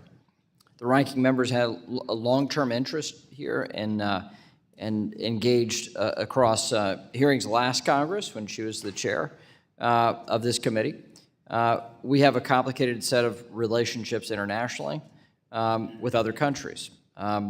We want to make sure that we are smart about identifying our relationship with our friends and allies and don't have really unintended consequences of strange bank regulation to cut off banking relationships with allies and friends and neighbors.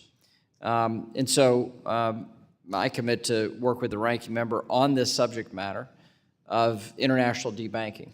We have this issue domestically, and that is for those, this is happening across the states, of certain states wanting to debank certain people that they don't find favorable to their political view, the dominant political view of that state. Find it in the left and the right. There are examples across this country. But when we have friends and neighbors that can't do business with us, have banking relationships with us, it is not in our interest to make that the case. We had a compelling testimony last Congress from a very good panel, and the Prime Minister of, oh my goodness, Barbados, I'm sorry. Oh my gosh, I need more coffee, I'm so sorry. Who has to be one of the most charming witnesses we've had before this committee, and sharp, very sharp, knows her law, and knows her diplomacy as well. So I think this highlights something very important for this committee. I commend the ranking member for continuing these efforts and look forward to continuing to work with her to effectuate better policy in these relationships. So, I support the amendment, urge its adoption. Further discussion, further debate? I yield back. Further discussion, further debate, or amendment on this bill? The question now occurs on adopting the amendment in the nature of substitutes offered by the gentlewoman from California. All those in favor shall signify by saying aye. All those opposed shall signify by saying nay. In the adoption, in the opinion of the chair, the ayes have it, and the amendment is adopted. The question now occurs on ordering the bill H.R. 5523 as amended, reported to the House with a favorable recommendation. Those in favor shall signify by saying aye. All those opposed shall signify by saying nay. In the opinion of the chair, the ayes have it. The ayes have it. The ranking members ask for a recorded vote. All those in favor of a recorded vote, please raise your hand. A sufficient number having raised their hands, a recorded vote is ordered pursuant to subsection C5 of Rule 3 of the Committee Rules. The vote on this question is postponed. Pursuant to notice, I now call up H.R. 5512, the Russia and Belarus Financial Sanctions Act of 2023. The clerk will report the bill, which was distributed in advance. H.R. 5512, a bill to require United States Without financial... objection, the bill is considered as read and open to amendment at any point. The gentleman from California has an amendment in the nature of a substitute, copies of which have been distributed in advance. The clerk will report the amendment. Amendment in the nature of a substitute. Without objection, the amendment is considered as read and will serve as base text for purposes of amendment. The gentleman from California is recognized for 5 minutes. Thank you, Mr. Chairman. I want to thank French Hill for co-leading this bill once again. I want to thank Joyce Beatty and Sylvia Garcia for co-sponsoring it. And I think we all want to thank President Zelensky for visiting us here in Washington, D.C., and demonstrating how important it is that we sanction Russia as long as it continues its war against Ukraine. That's established policy. We announced a big policy. We said that our financial institutions would no longer do business in Russia during the pendency of this war. And we provided a system where there could be waivers to that policy. And we have a waiver in place for those oil sales that meet the oil price caps, since our current strategy with regard to Russia is not to prevent oil exports, but rather to make sure that Russia makes far less money on them. We can also issue waivers in individual cases. So we have a good system if you look at it from a distance. The policy is our financial institutions don't do business. The executive branch has waiver authority. That's the system the American people believe is in force. But there's a hidden loophole, and that is that our sanctions don't apply to the subsidiaries of U.S. banks. So they can do through their sock puppet, they're foreign subsidiaries, so they can do through their sock puppets what we as a nation want to prohibit them from doing directly. Several American financial institutions have subsidiaries operating in Moscow, but the loophole is bigger than that. They can conduct business through their subsidiaries in Rio de Janeiro or Hong Kong or London or wherever. So obviously, if we want a real sanctions regime, we need to plug this loophole. And that's why Congress, the House of Representatives last year, and this committee passed this bill overwhelmingly. This bill passed 418 to 2. Then it was included in the 2023 NDAA through an amendment. In both cases, the Senate decided to prevent this from happening and to leave the loophole in place. Because that means that the big banks can still make money while the people of the United States can be told that we have sanctions in place. We need to pass this bill, and we need to put some pressure on the Senate to actually let it become law. Until then, our financial services sanctions on Russia have a very significant loophole, while the American people think that we actually have those sanctions in place. There is I want to make it plain. Those particular services that are consistent with American policy, whether it be oil exports subject to the oil price cap, or whether it be grain exports, could continue. The American people know that we support grain exports from Russia, but we do not want to see the other financial services being provided. So while we welcome Zelensky and we talk about how important it is, how we turn to the American taxpayer and spend tens of billions of their dollars, we can also turn to the biggest financial institutions, or a few of the biggest financial institutions in this country, and say they also have to do their part by actually stopping doing business with Russia and, of course, Belarus, its sock puppet as well. With that, I yield back. Gentleman yields back for the discussion, for the debate. Gentlelady from Texas seeks recognition. Thank you, Mr. Chairman. I move to strike the last word. Gentlelady's recognized for 5 minutes. I'm glad to support and co-sponsor this bill offered by Mr. Sherman that would require American banks to instruct their foreign branches to follow U.S. sanctions laws on Russia and Belarus. This bill passed the House with overwhelming bipartisan support last Congress, both as a standalone bill and as part of the House version of the NDAA. Introduced in the aftermath of Russia's unlawful invasion of Ukraine, the need for this bill remains as Vladimir Putin's war in Ukraine continues. Congress must continue to stand firm in our opposition to Russian aggression. Supporting Ukraine is vital, supremely vital to our national security interests. Foreign subsidiaries of U.S. financial institutions should be brought into compliance with U.S. sanctions on Russia and Belarusian banks and individuals. This bill will help strengthen the impact of these sanctions and make sure that this impact is felt as intended. I thank Mr. Sherman for his leadership in reintroducing this piece of legislation, and I urge my colleagues to support it today and to show our strong support for Ukraine. Thank you, and I yield back the balance of my time. Is there further discussion, further debate? Hearing no further discussion or amendment to the bill, the question now occurs on the adoption of the amendment in the nature of the substitute offered by the gentleman from California. All those in favor shall signify by saying aye. Aye. All those opposed shall signify by saying nay. In the opinion of the chair, the ayes have it. The ayes have it. The amendment is adopted. The question now occurs on ordering the bill, H.R. 5512, as amended, reported to the House with a favorable recommendation. Those in favor shall signify by saying aye.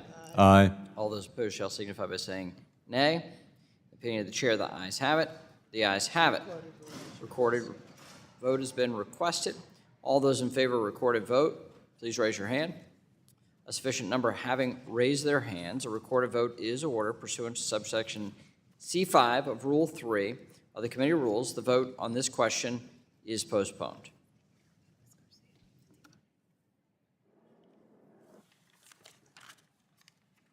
Pursuant to notice, I now call up H.R. 5524, the Foreign Affiliates Sharing Pilot Program Extension Act. The clerk will report the bill, which was distributed in advance. H.R. 5524. Without objection, the bill is considered as read and open to amendment at any point. The gentlewoman from Texas has an amendment in the nature of substitute, copies of which have been distributed in advance. The clerk will report the amendment. Amendment in the nature Without of objection, the amendment is considered as read and will serve as base text for purposes of amendment. The gentlewoman from Texas, Ms. Garcia, is recognized for 5 minutes.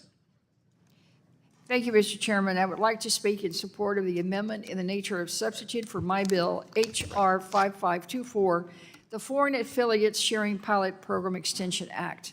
This legislation is straightforward and common sense.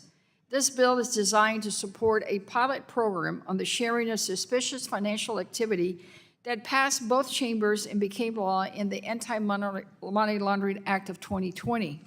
The pilot program allows financial institutions to share information related to suspicious information reports with their foreign branches, subsidiaries, and affiliates and combat illicit finance risks. Put simply, this program is designed to promote transparency and prevent illegal financial activity. This pilot program is a provision originally passed out of the Financial Services Committee unanimously in my colleague Mr. Cleaver's Counter Act of 2019 with strong support from committee Republicans. My bill was also included as an amendment to the bipartisan House-passed FY23 NDAA bill, but unfortunately just did not make it in the final version that became law. This pilot program already exists only on a case-by-case basis. Currently, FinCEN can give approvals to individual institutions to do exactly what this program is designed to do, such as for preparation of a joint suspicious activity report. Additionally, FinCEN has already issued a notice of proposed rulemaking for the pilot program, though no final rule has yet been issued. Bottom line, it is not started. Currently, this pilot project is authorized for 3 years as of January 2021. However, the program has yet to begin, so this straightforward bill offers a technical fix. With the passage of this bill, this pilot program will be authorized for 3 years following the actual enactment of the rule rather than enactment of the bill, allowing ample time to measure its success. Mr. Chairman, I'm proud to support this pilot program, which my colleagues supported on a bipartisan basis as it became law. Again, it simply changes the time clock. I remain committed to promoting financial transparency, both domestically and internationally, and simply extending this program offers another opportunity to do so. I want to also emphasize that this bill makes no substantive changes to anything about the program. It simply changes the time clock. I'm happy to answer any questions, and I yield back the balance of my time. The gentlelady yields back the balance of her time. The ranking member seeks recognition. I move to strike the last word. Gentlelady is recognized for 5 minutes. On January 1, 2020, Congress overrode Trump's attempt to tank the reauthorization of the National Defense Authorization Act, America's annual defense bill. Fortunately, Congress overturned his veto, and as a result, it also passed the Anti-Money Laundering Act of 2020. This bill, the first major change to our nation's anti-money laundering regime in 20 years, contained a number of reforms, including sharing information to improve the deterrence and detection of financial crime. The Foreign Affiliates Sharing Pilot Program was one such reform, designed to permit financial institutions to share select Bank Secrecy Act information with foreign branches, subsidiaries, and affiliates. The goal was to promote risk management across a multinational company while ensuring adequate safeguards are in place to protect the confidentiality of BSA reports. The rulemaking to design the pilot program has been noticed, but Treasury has not yet issued the final rule starting the pilot program. Unfortunately, the statute set an expiration date of January 1, 2024. Ms. Garcia's bill will move this date to 3 years after the pilot begins, thus allowing FinCEN to complete the rulemaking process and continue the full program as Congress intended. So I support this bill, and I urge its adoption. Thank you, and I yield back. Further discussion, further debate, or amendment? Hearing none. The question now occurs on adoption of the amendment in the nature of a substitute offered by the gentlewoman from Texas. All those in favor shall signify by saying aye. Aye. All those opposed shall signify by saying no. In the opinion of the chair, the ayes have it, and the amendment is adopted. The question now occurs on ordering the bill, H.R. 5524, as amended, reported to the House with a favorable recommendation. Those in favor shall signify by saying aye. All those opposed shall signify by saying no. In the opinion of the chair, the ayes have it. The ayes have it. Recorded vote has been requested. All those in favor of recorded vote, please raise your hand. Sufficient number having raised their hands, a recorded vote is ordered pursuant to subsection C5 of Rule 3 of the committee rules. The vote on this question is postponed. Pursuant to notice, I now call up H.R. 5403, the CBDC Anti-Surveillance State Act. The clerk will report the bill, which is distributed in advance. H.R. 5403, a bill to amend the Federal Reserve Act to prohibit the Federal Reserve banks from offering certain products or services directly to an individual, to prohibit the use of central bank digital currency for monetary policy and for other purposes. Without objection, the bill is considered as read and open to amendment at any point. The gentleman from Minnesota, Mr. Emmer, has an amendment in the nature of a substitute, copies of which have been distributed in advance. The clerk will report the amendment. Amendment in the nature of a substitute. to H.R. 5403. Without objection, the amendment that is considered as read and will serve as base text for purposes of amendment. Mr. Chairman, Ranking member? I object to treating the ANS as a base. The amendment in the nature of a substitute, there is an objection to the amendment, the ANS being considered as base text.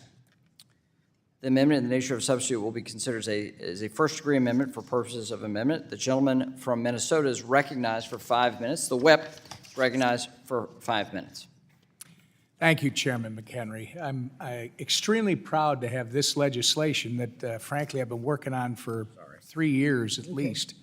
The CBDC Anti-Surveillance State Act included in your markup today.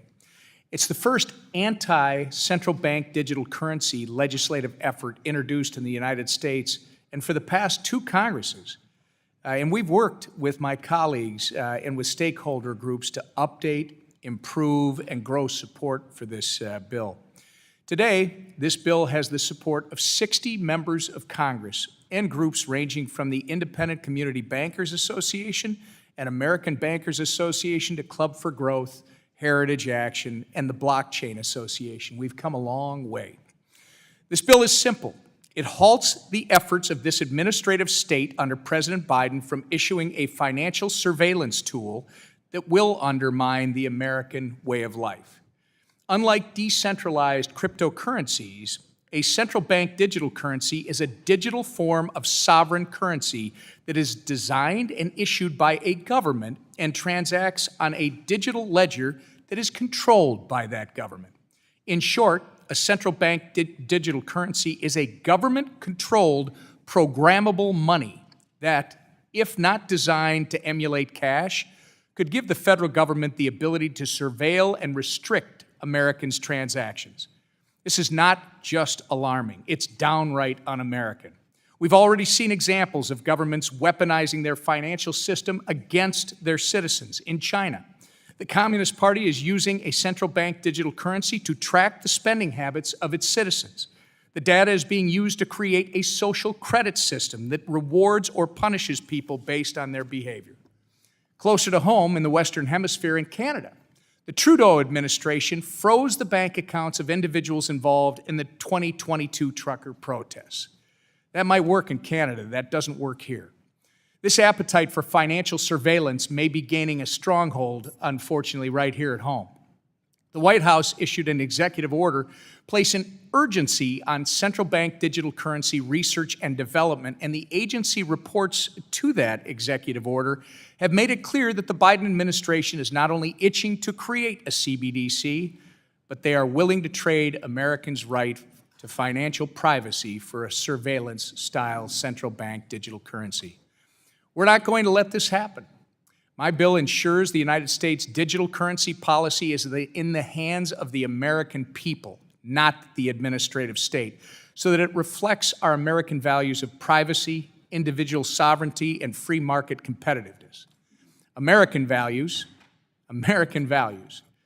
This is what the future global digital economy needs. If not open, permissionless, and private like cash, just like cash, a central bank digital currency is nothing more than a CCP-style surveillance tool that can be weaponized to oppress the American way of life. If China embraces it, you know it's something worth standing against in this country. I'd like to welcome all of my colleagues on both sides of the aisle to support this bill, which protects innovation and defends against an ever-expanding government surveillance state. Thank you again, Chairman McHenry and Congressman Hill, for working with me on this legislation, and I yield back the balance of my time. The gentleman, the author of the bill, yields back. Mrs. Waters of California is recognized to strike the last word. Gentlewoman's recognized for 5 minutes. Thank you. In the previous 2 Congresses, I and Democrats on this committee led the effort to explore central bank digital currencies, or CBDCs, and the role they could play in the U.S.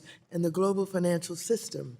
Through the important research of the Federal the Fed, and its reserve banks on this issue, as well as Treasury, the White House's Office of Science and Technology Policy, and others, we have learned that a CBDC has the potential to improve our payment system, including the ability to make quicker and safer cross-border payments between institutions.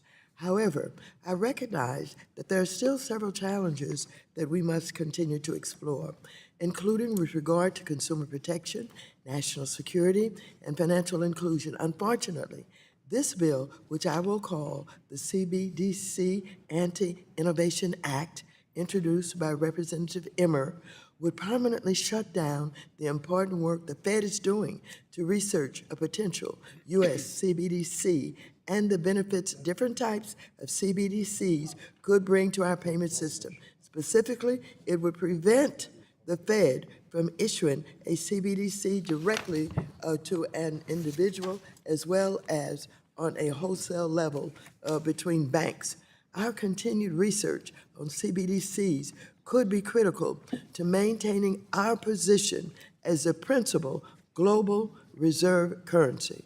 We don't know at this point how CBDCs could shape the global financial landscape. We do know that 130 countries around the world are racing to develop and implement a CBDC. What will happen if CBDCs issued by other central banks gain traction as the preferred method of payment in international trade transactions? Are we comfortable allowing the Chinese yuan or currencies from other countries to overtake the U.S. dollar as the principal global reserve currency? I, for one, am not. Nevertheless, instead of taking steps to ensuring the United States wins the digital currency space race against emerging powers like China, Republicans are making baseless attacks against a CBDC that does not even exist.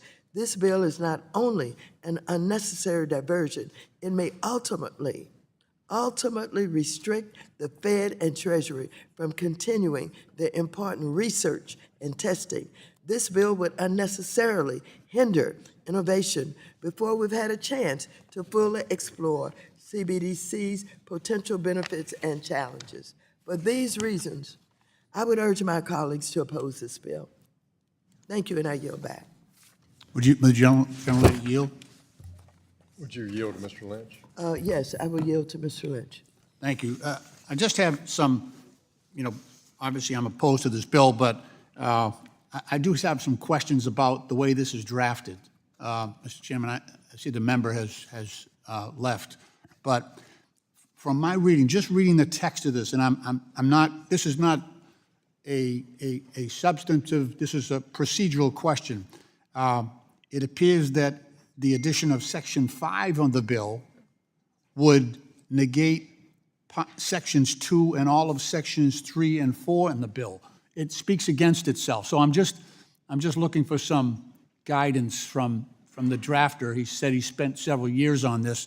And so specifically Section 5, right, if you read Section 5, it would prohibit the issuance of a CBDC altogether absent congressional authorization, whereas Section 2, 3, and 4 would only prohibit the issuance of a CBDC subject to certain terms. So there's two definitions in there of the gentleman's prohibition, and I'm just curious as to which one he wants, because under this, as I said before, Section 5 effectively negates, internally in this bill, it negates Sections 2 and parts of Section 2 and all of Sections 3 and 4 in the bill. And so it attacks itself. So I'm just looking to get an answer on that, Mr. Chairman. Maybe we could refer it to council, committee council. That would be great. I just want to know what I'm arguing against, and there's a difference here. There's two different descriptions that he's laid out. You yield back to the ranking member? I do, yes. The gentlelady's time has expired. I recognize the gentleman from Ohio for 5 minutes to strike the last word. I thank the chairman, and I thank the author of the bill, and frankly, the bipartisan coalition that has worked to be clear that there is no authorization for anyone in the United States of America to establish a central bank digital currency. And I think the language of this bill is important because we should be clear that it should halt any effort by the central bank, the Federal Reserve, to develop a central bank digital currency. By all means, research them, study them, understand how they work, because they're antithetical to Western civilization. Frankly, they're antithetical to our way of life in the United States of America, and allowing the Federal Reserve to continue doing what they're doing, literally recruiting and hiring people in the San Francisco Fed office to build a central bank digital currency, is the financial equivalent of allowing the Empire from Star Wars to build the Death Star, so long as they promise not to turn it on. It's incredibly foolish for the United States to build a currency system that is copying the Chinese Communist Party's system of coercion and control. There are countries around the world developing central bank digital currencies, and they're all doing it the same way as China. A centrally managed, centrally controlled, i.e. intermediated by the central government, database that disrupts money's proper function, which is a stable store of value and efficient means of exchange, and corrupts it into something that is universally depicted as evil. Whether you're talking about Scripture in the book of Revelation or dystopian fictions like 1984 or Brave New World, the money is always corrupted in this way, and it's always evil. Why would the United States need to work on an evil system of money? We need to preserve what this bill says is still preserved, a permissionless, peer-to-peer payment system like cash, something that does not have an intermediary between the owner of private property and the government. The person that you want to trade with, you ought to be able to trade with. The reality is central bank digital currency effectively eliminates private property. All of your money is on deposit with the central bank, and you only have a claim to it. And the claim then is conditioned upon whatever the central government ultimately establishes. You can't transact, you can't trade, you can't move that store of value. And the idea that this is somehow going to help the unbanked is insane. Because when you ask the unbanked, why are you unbanked? A lot of it is because of surveillance capitalism. Our current banking system already has too much of a police state on it. The government is already an intermediary between people and their capital. Frankly, the way that you prevent that is by carrying cash. And I'm really encouraged by the bipartisan nature of bills that protect the ability for our cash, which says legal tender for all debts public and private, to continue to be the payment system where people can transact in retail business. If you're open to the public, you ought to be accepting cash. And we moved a bill in a bipartisan way last Congress to do just that. Once you digitize the money, it should have the same characteristics. And a central bank digital currency inherently is the opposite of that. It is a permissioned, intermediated system for coercion and control. A permissionless system would be something more similar to Bitcoin. You could digitize it. And frankly, that's why a lot of people have been drawn in the unbanked and underbanked community to cryptocurrencies like Bitcoin, because there is no third party between you and the value that you own and have created. You can move that value very efficiently across space because it's digitized. That's a feature that people could say, well, central bank digital currencies could do that, but not in the same way. They want an intermediary to be between you and your money. And frankly, the core of that is the essence of our Keep Your Coins Act that I wish would be more bipartisan, because it is the same characteristics of cash in a digital form. And that is the way you help the unbanked and the underbanked. I support Mr. Emmer's bill, and I urge all of our colleagues to do the same. I yield back. The gentleman from Ohio yields back. Mr. Sherman of California is recognized to strike the last word. I'm struck by the hypocrisy of the advocates of cryptocurrency. They come in and they say cryptocurrency is wonderful because it's digital and it's high-tech and it's innovative, and then they propose a bill which, in the words of the ranking member, is an anti-innovation bill. They tell us we must oppose everything that China or Russia does, and of course China and Russia involve themselves in crypto. There is a balance between law enforcement on the one hand and privacy on the other. And I'm willing to accept the current balance. What is that current balance?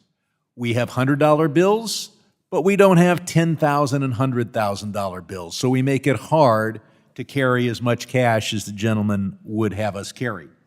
We have outlawed the $1 million and the $10 million bearer bonds to make it easy to carry large amounts of value without any fingerprints on it. At the same time, we have a private banking system, and the government access is through the Know Your Customer anti-money laundering. But the patriotic anarchists will not accept this current balance.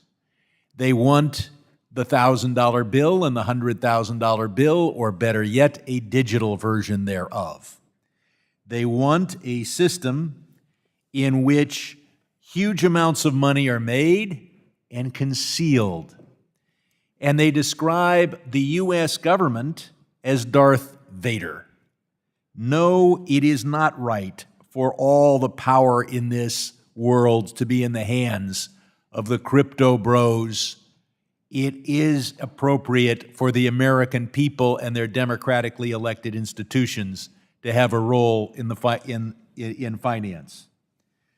What is the effort of cryptocurrency here? I think it will be unsuccessful, but it's trying to become a currency. One of those efforts is to try to make the dollar as impaired as possible, because that's its competition. To do that, try to prevent the dollar from being digital. Now, I'd prefer a digital system run by a private banking system. That is our current weighing of the balance between privacy and law enforcement.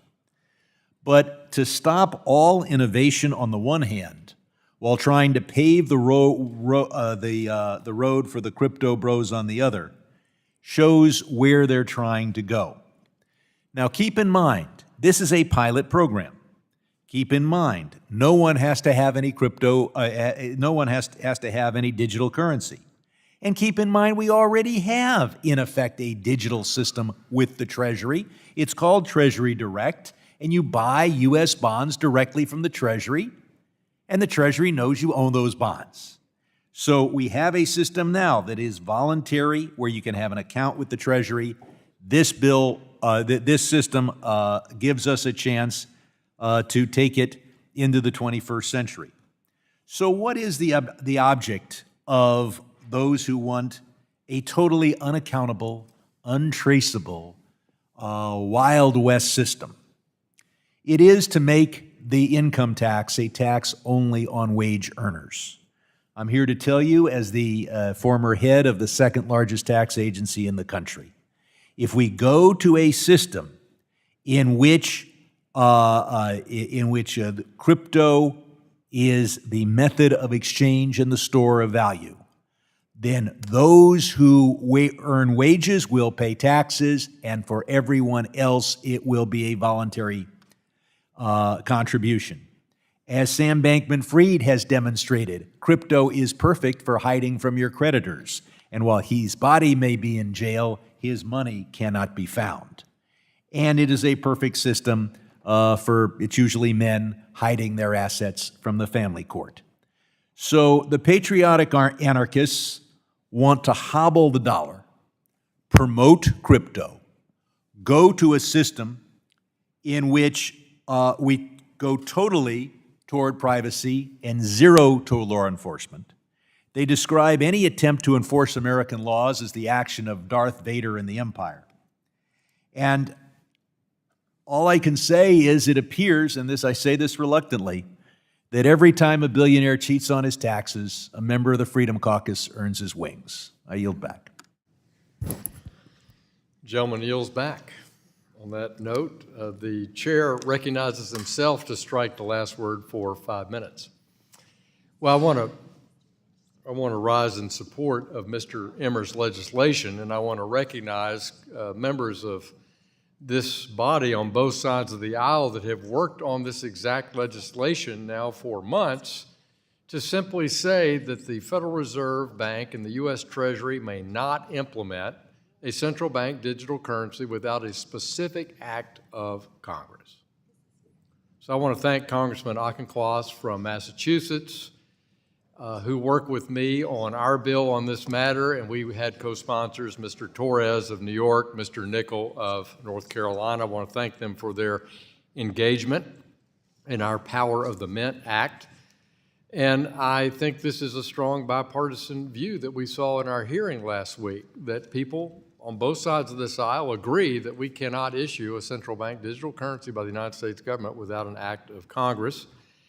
And I want to thank my friend Dr. Foster from Illinois. He and I have, going back, I think, to the summer of 2018, have worked with Treasury and the Federal Reserve to try to understand their thoughts around this and the issues around the possibility of a central bank digital currency. Our hearing last week was clear that there are a lot of concerns about this and a lot of concerns in the private sector about it. And I think those are reflected in the design of Mr. Emmer's bill. And I would take issue with one thing that was said earlier, that somehow that this Emmer legislation prohibits people having a meeting about this at the Treasury or the Federal Reserve, or continue to consider the pros and cons and design elements. It certainly does not do that, so it doesn't prohibit that kind of continued analysis.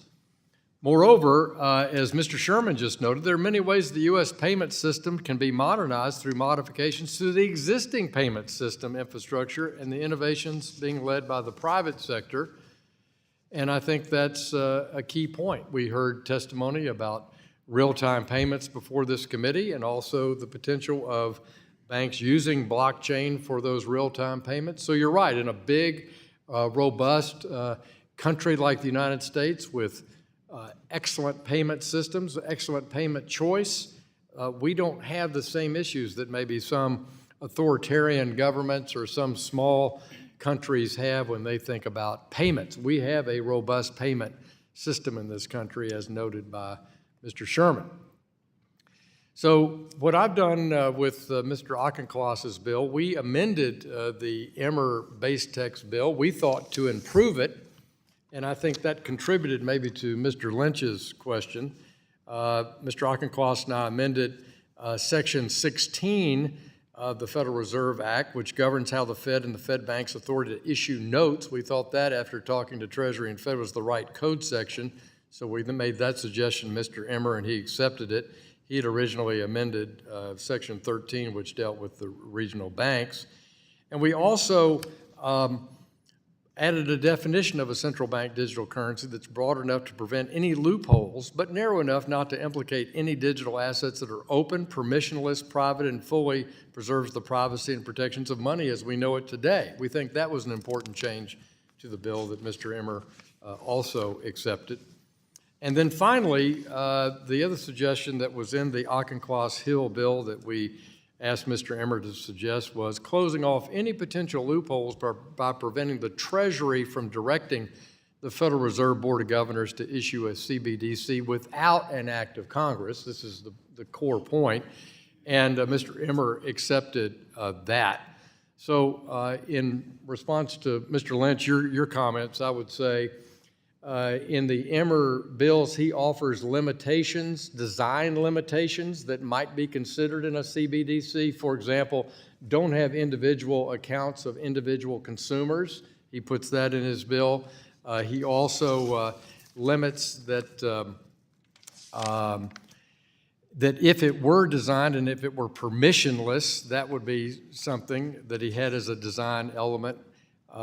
And finally, that it couldn't be used for monetary policy. So in his original text— Would the gentleman yield? No, let me finish my point. We got plenty of time to talk about this, hours. We have all afternoon. That he offered those things, and I simply came back with Mr. Auchincloss and said that no matter what the design elements are outlined in Mr. Emmer's bill, it can't be done without an act of this Congress. So my time is expired, and I now recognize you, Mr. Lynch from Massachusetts. Yeah, thank you. Just in terms of that, look, there's an internal inconsistency in the bill itself, and you can explain all you want, but when you read the bill, part of the bill defeats other sections in the bill. So I would like, with all due respect, I would like to refer it to committee counsel and have them look at it, and you figure out how to fix this bill because it defeats itself in sections. That's what I'm saying. Would the gentleman yield? No, I want to, you're right, we got all afternoon, so I'll keep my time for now. Look, the Federal Reserve and the President's Working Group on this have issued their directives in terms of what they're aiming to do with developing a central bank digital currency. And primary in their approach, and I ask unanimous consent to submit Money and Payments, the U.S. Dollar in the Age of Digital Transformation, issued by the Federal Reserve Research and Analysis Department, Board of Governors for the Federal Reserve. I'd like to... Without objection. Okay. So it says right in the bill, right in the report, what the goals are of the Federal Reserve in doing this, and it is to preserve the privacy of consumers, to preserve the privacy in the architecture. So, look, China designed a CBDC to surveil their own people, right? We don't have to do that. We can design a CBDC, the architecture of which is still under development. This is very, very new. We can develop something that will protect consumer privacy, to protect the privacy of American citizens. That should be the goal. It is the stated goal of the Federal Reserve and the folks at MIT and the Boston Fed with respect to the Hamilton Project, which is geared towards, asking some of the main questions that we have around a central bank digital currency. But that process is still ongoing. So I just want to point out as well, this bill does nothing for privacy for American citizens. American citizens are losing their privacy every day because of the private sector that we have right now that allows total, full-spectrum surveillance of American citizens on every purchase that they make during the day, even their movements. And what happens is every time we click I agree on one of these apps and go about our business online, making purchases, all of that is recorded. It's gathered by data aggregators. It's sold to other companies. And because of what is going on right now in the private sector, Americans have lost their right to privacy. Would the gentleman yield on that? No, not on that point, no. And what is happening is, under third-party doctrine, any country in the world can purchase that information, specifically tied to individual U.S. citizens. You can only have protection of privacy if you have a reasonable expectation of privacy, right? And when an American citizen puts all their information out in the private sector and it's available to 200 different retailers and banks and other governments, there is no expectation of privacy. That's our problem here. So the private sector doesn't operate in a way that wants to protect the privacy of American citizens. They want to exploit it. It's how they do business. And the way to stop that is here. We have control over the Treasury. We have tremendous influence over the Fed to direct them to come up with an architecture that protects the privacy of individual citizens. Because we know what the private sector model is, and that is full spectrum surveillance of everything that Americans do, and aggregating it, tracking people, and then selling it. That's their business model. And we have the ability to change the design here. And this will quash research in this area. We're allowing 130 other countries that are all researching this CBDC idea, we're allowing them to take the initiative away from the United States, plain and simple.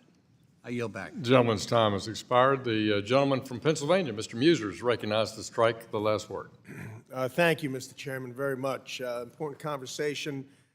The Constitution of the United States is unambiguous. In Article 1, Section 8, granting only Congress the authority, exclusive authority, to coin money, regulate the value thereof, and a foreign coin. This is not an archaic provision or open for interpretation. It's a foundational element of our republic designed to keep such monumental authority, and I emphasize monumental, within the hands of the people's elected representatives.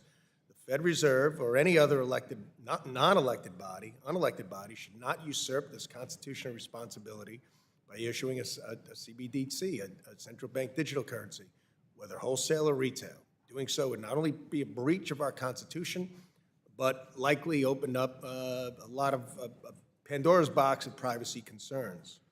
Physical cash provides a level of privacy and freedom that is unmatched by digital transactions. It allows Americans to engage in voluntary exchange without the oversight or potential interference of third parties. With a digital currency, every transaction, in theory, be traced, monitored, and logged, creating an unprecedented surveillance opportunity that could be misused. The mere potential of such a detailed financial tracking system really could have a chilling effect on the freedom and liberties that Americans value. Privacy is not merely a modern concern, but a fundamental freedom. Therefore, I stand in strong support of Mr. Emmer's bill. The CBDC Anti-Surveillance State Act, this important piece of legislation aligns with our founding principles, and this bill preserves the clear intent of the Constitution and the authority of this Congress. Would the gentleman yield? Would the gentleman yield? I thank the gentleman for yielding him. I'd like to respond to Mr. Lynch's good points that he made on privacy. First, yes, if one were to issue a CBDC, I'm sure somebody could craft a way to enhance its privacy. The whole point is that if one were to do that, you would have an act of Congress and make that a particular key component of that design element. We're simply saying that it can't be issued without that act of Congress, and thereby, on the governmental point of view that he makes, I think that's a terrific point and one that would be fundamental, just like any impact on monetary policy or gutting the community bank of all their deposits that would go and gravitate towards this government solution. So that's point one he mentions on governmental privacy. On private sector data sweeping by the private sector, then I would hope the gentleman would reconsider his no vote on Mr. McHenry's H.R. 1165 on a nationwide privacy standard, which I think this country needs in order to enhance our own rights to our data ownership, our own rights to data privacy, our own rights to cyber protection on authentication of that data. That can be achieved by supporting Mr. McHenry's Bill 1165 that will protect our data that is out there in the private sector. We just heard testimony and discussion a few minutes ago about 350 million pieces of evidence sitting over at the Treasury on private sector activity, these giant, enormous government databases which have been hacked, both the IRS and others, Office of Personnel Management and others, do present tremendous targeting by bad actors. So, in summary, on privacy, if one were to issue a CBDC pursuant to an act of Congress, sure, it could be designed with privacy at its heart, in my view, potentially. And secondly, if you're really concerned about what's happening right now, about checking yes on terms of conditions and the violation of your data ownership rights and privacy rights in the private sector, I hope that all my colleagues on both sides of the aisle will support H.R. 1165. Let me yield back to the gentleman from Pennsylvania. I yield the remainder of my time to Mr. Davidson.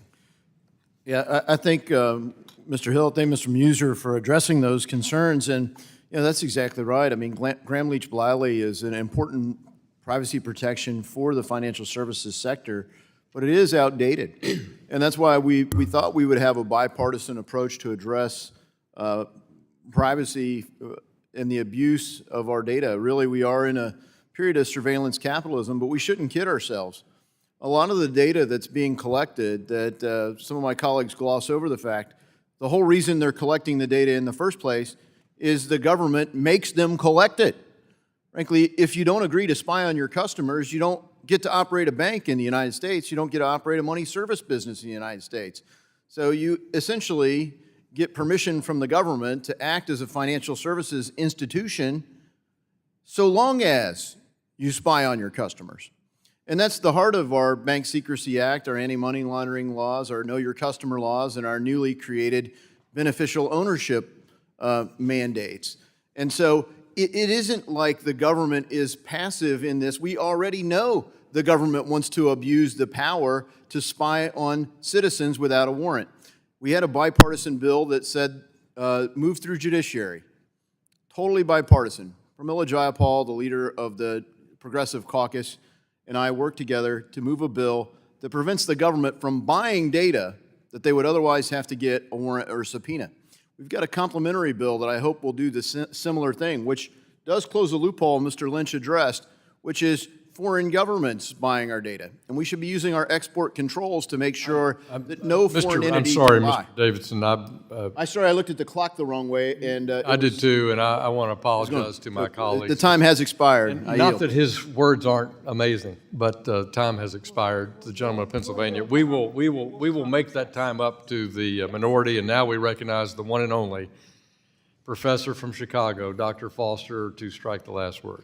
Now, as a researcher, not a professor, I was wise enough to stay away from universities in my career. But, as a scientist, I'm very leery when I see legislation that prevents research and experiments and pilot programs. It just sets an alarm for me. It means that someone suspects that they know the answer isn't what they hope it will be and want to suppress it. And that it's a big red flag for me. And there is a philosophical difference that we're seeing on display here. During the hearings last week, a majority of the Republican witnesses apparently felt like the Bank Secrecy Act was unconstitutional. Okay, and that's a real difference in attitudes here. I'd also like to make the simple point that all of us already have an account with the federal government. When you say, "Oh, I'm going to apply this year's tax refund to next year's tax payment," guess what? You have a balance with the federal government. And I'd also like to point out that with a huge majority of the American public, the idea of a permissionless, untraceable electronic currency is a non-starter. That is simply a code for ransomware, fentanyl sales, money laundering, human trafficking, everything that we're seeing here, and we should not have the government standing behind such products circulating. They damage people enormously, and I think we also should recognize the ground truth that the poorest among us, the unbanked and so on, have been on balance damaged by crypto, that it has been used to siphon money out of financially unsophisticated people into the pockets of fraudsters, and that is the net result of crypto from that point of view. And so the countries that are looking at this have a more mature attitude that they want privacy, but that has to be controlled privacy. You have to be able, if you have a completely untraceable, permissionless system, that can, by definition, never be subpoenaed. There has to be a transparent legal regime where you can actually go to a trusted court system and find out what the heck happened. And it's not something that should happen by default. It should not happen for every transaction. But when a crime has been committed, I think it is something that the vast majority of Americans support, the concept that the government can, after we've proven a crime has been committed, that there be a mechanism to figure out where the money flowed behind it. And that's why the vast majority of the American public supports the Bank Secrecy Act and that sort of philosophical approach to this, as does essentially every country that is actually researching central bank digital currencies. So, this discussion will obviously continue, but I certainly don't support the bill as it exists, and yield back. Yeah, I'll yield the remainder of my time to Mr. Lynch. Gentleman is recognized. Oh, thank you. I appreciate the gentleman yielding the time, and I appreciate his thoughtful comments on this issue. And I agree with him that this bill suppresses research within the United States on a very important issue. I want to read from a document that we just, the chairman just agreed to accept into the record. It talks, this is from the Federal Reserve Research and Analysis report. It says privacy protection, page 13. Protecting consumer privacy is critical. Any CBDC would need to strike an appropriate balance, however, between safeguarding the privacy rights of consumers and affording the transparency necessary to deter criminal activity. Exactly the point that the gentleman from Illinois just raised. So we have 130 countries out there that are researching central bank digital currency. There are 12 that already have pilots ongoing. The European Union expects to do their rollout in 2028. So what we're doing in this bill is we're shutting down the United States operation. We're suppressing the research because you're saying you can't do this. Oh, and by the way, the Federal Reserve has never said that they did not look to Congress for direction on this.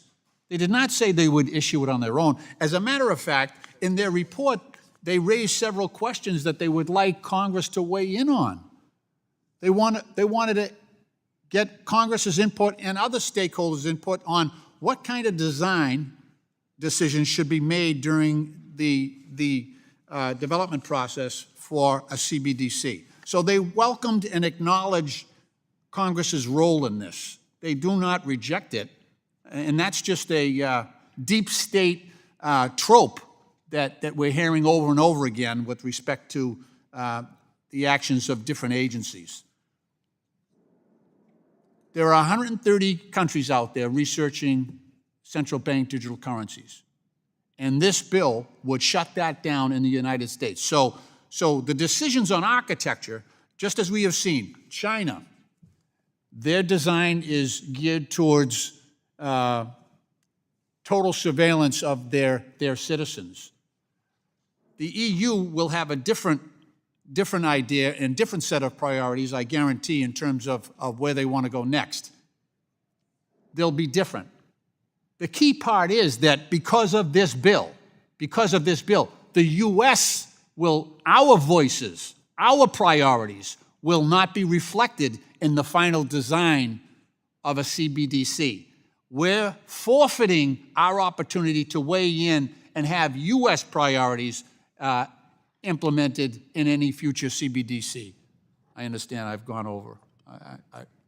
Or an equivalent amount of time. Yes, you have equalized the imbalance, so Correct. well done. The time has expired, and the gentleman from Kentucky, Mr. Barr. Move to strike the last word. For 5 minutes.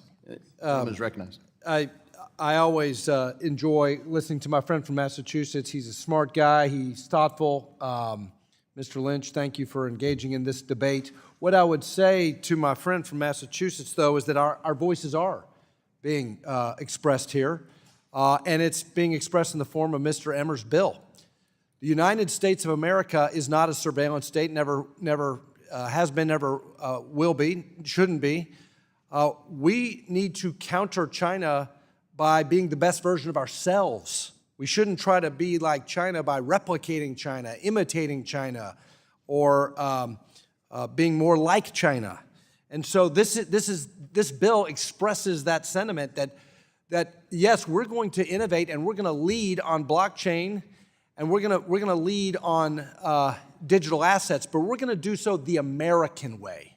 And the way we do that is decentralized and private, and we respect privacy and individuals.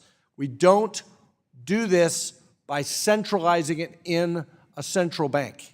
That's the idea. And I want to thank Congressman Emmer for working on this bill to clear up any ambiguity one could try to exploit regarding the Federal Reserve's existing authorities. I was very heartened to hear the chairman of the Federal Reserve testify in front of this committee and say that no, he and the Fed does not have the authority without congressional authorization to pursue a CBDC. Just last week, we held a hearing to cut through the noise surrounding a potential CBDC, and it is critical that Congress fully understand the potential consequences that come with both a direct and intermediated retail CBDC. From the beginning, committee Republicans emphasized that any U.S. CBDC must be authorized by Congress, and the chairman of the Federal Reserve agrees. It is becoming more and more common to hear constituents back home voice their concerns regarding the federal government's intrusion into financial privacy, and they look at China and they fear that a Fed-issued digital currency is on track to be the next digital yuan.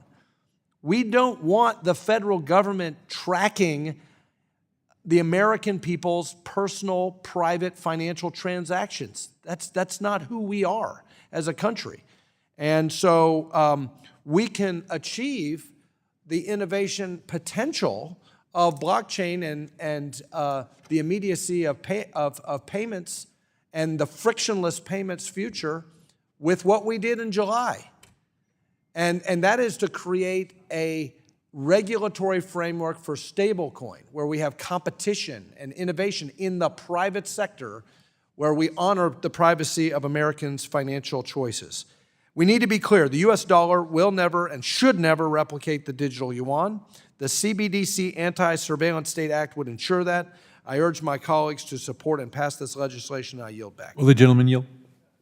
I think I just yield back, but Would the gentleman yield for a moment? I will yield to the chairman. The gentleman's time remaining. I just want to make the point to all of our colleagues that the bill does not prevent studying anything. You can study. By all means, research it, document it, write papers. You can hire people to study it. What you can't hire is people to build it. You can't start building a central bank digital currency without Congress authorizing it. And that's the sentiment behind this bill, that the Federal Reserve can't launch some new system of money because the Constitution clearly reserves that authority for here. That's the sense of this bill. It is wrong to mischaracterize it as some anti-innovation, anti-technology approach, when the reality is you can research it all you want. I do think it does express, though, the sense that this body does not want, with the language that this bill says, a system where the government becomes an intermediary between a person and their money. It says that it supports the development of a permissionless system of money that has the characteristics of cash. So it does express a will of the people in that sense, and it should guide and direct future development and research in that sense, which is a course correction, because frankly, right now, what they're working on is a centrally intermediated system of money. And yes, they do mention the importance of striking the right balance of privacy, but they never mention the idea of a permissionless system, which is totally technologically feasible. So I do think it's important to make that point, that you can study any system that you desire at the Federal Reserve or Treasury. Thank you, and I'm happy to yield. Well, I don't have any more time. The gentleman's time has expired, and the chair now recognizes the gentleman from Texas, Ms. Garcia, for 5 minutes.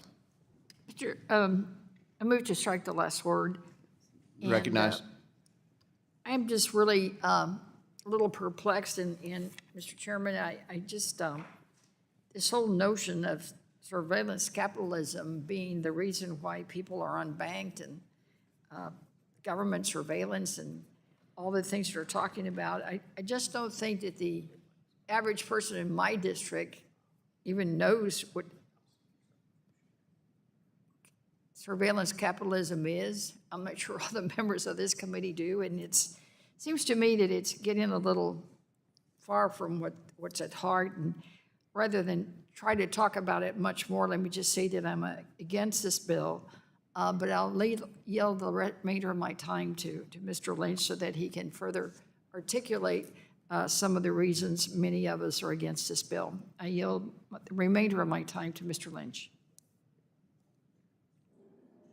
Am I recognized? Gentleman, Mr. Lynch is recognized. Thank you, Mr. Chairman. Her time, she And I yielded. thank the gentlelady from Texas for yielding her time. Look, you can say, okay, so we have 130 countries out there that are supercharging their efforts to design a CDBC. And you're saying, well, private people can go ahead and keep doing the research. You can't use it, but feel free to go ahead and research what you want. You just can't do anything with that research once you arrive at it. And there's no opportunity for the United States to have its priorities respected and included in the architecture of a CBDC. Make no mistake, we are forfeiting our opportunity here, because what we're doing now is, as has been said earlier by the gentleman from Kentucky, we're pushing this over to the private sector. And we've seen their act. We know exactly what they want to do with their version of a CBDC. I think there's, 2,000 stable coins that are out there right now. None of them protects the security of American citizens' privacy. And there's nothing in this bill. There's no section on privacy after it says the government can't issue a CBDC, and the Federal Reserve has said, and Jerome Powell has said before our committee, he realizes he needs to come to Congress to get permission to issue a CBDC. He has conceded that point, even though we got this trope out there that for the past 5 years, even though they've been researching this, that they're somehow going to just go off on their own and try to issue this thing without congressional approval. That's just a total false narrative. But the idea behind this bill is that we let other countries make our major decisions for us, right? So, as I said before, different countries are going to come at this from different angles. China, obviously, looking to conduct full spectrum surveillance. And by the way, not incidentally, we allow the private sector to do that right now in this country. Full spectrum surveillance. When you click I agree, all your information is out there for collection, aggregation, and sale. No doubt about that. And what's even more alarming is that in those terms and conditions that you clicked I agree on, you're denied access to the courts. You're denied access to the courts to defend your rights because they have a mandatory arbitration clause in that system where you click I agree. So, look, in my opinion, with all due respect, this bill is an act of breathless stupidity. Breathless stupidity. To take us out of one of the major conversations and processes in terms of financial innovation that we've seen in the last 100 years. We were at a similar point, at the end of the Civil War when we had 180 different currencies out there, but everybody coalesced around the US dollar because it was stable and it was widely accepted. We're at that point. We're at an inflection point right now, but this bill would take the US out of the game. I yield back. Gentleman yields. Ms. Garcia's time has expired. The gentleman, for what purpose does the gentleman from Wisconsin seek recognition? Move to strike last horse. Gentleman from Wisconsin, Mr. Fitzgerald, is now recognized for 5 minutes. Well, my colleague in his description of breathless stupidity kind of puts me in a funny position to say I support this bill, but I guess I'm going to do that. I'm proud to support the bill. The bill would simply codify what many have said all along, which is that establishing a central bank digital currency would only be possible if authorized by Congress. And the bill we're marking up today, I think, does a good job in ensuring that the Fed cannot misconstrue and further give the significant implications that would accompany a CBDC. Chair Powell himself has said, he's acknowledged, I guess, that you would say that the legislation is needed to issue a CBDC. I think my colleague from Minnesota is on the right track with it. So with that, Mr. Chairman, I would yield the balance of my time back to you. I thank the gentleman for yielding, and I just here when I say act of breathless stupidity, what I heard was you don't know the power of the dark side. So we don't really need to further explore the power of the dark side. It's evil. We should resist it. And, but the idea that it's only preserving the ability of the private sector to innovate, it doesn't. You can study and research it all day. The Boston Fed did their study. This wouldn't have prevented the Boston Fed from studying anything. But what I hope it would do is say, quit wasting your time studying how to implement something that is essentially managed, intermediated system. We'd really like you to explore some system that has the characteristics of cash, which is permissionless. And as for the free market sectors, the free market can't establish a central bank digital currency because they're not a central bank. And so the real fear is that a central bank could establish or attempt to establish a system of money because they are pulling in all the deposits of the banks. I mean, the idea that the central bank would, the other threat that really hasn't been addressed here is the idea that the central bank would have all the deposits. Think of what that would do to all of our financial institutions. They would have no money to lend as capital. They're already pulling with additional capital requirements and paying interest on excess reserves, cash into the federal bank system. And this capital isn't being deployed in our economy to help our citizens get mortgages or our businesses grow and develop it. They're simply providing interest on the excess reserves. It's keeping cash at the Federal Reserve.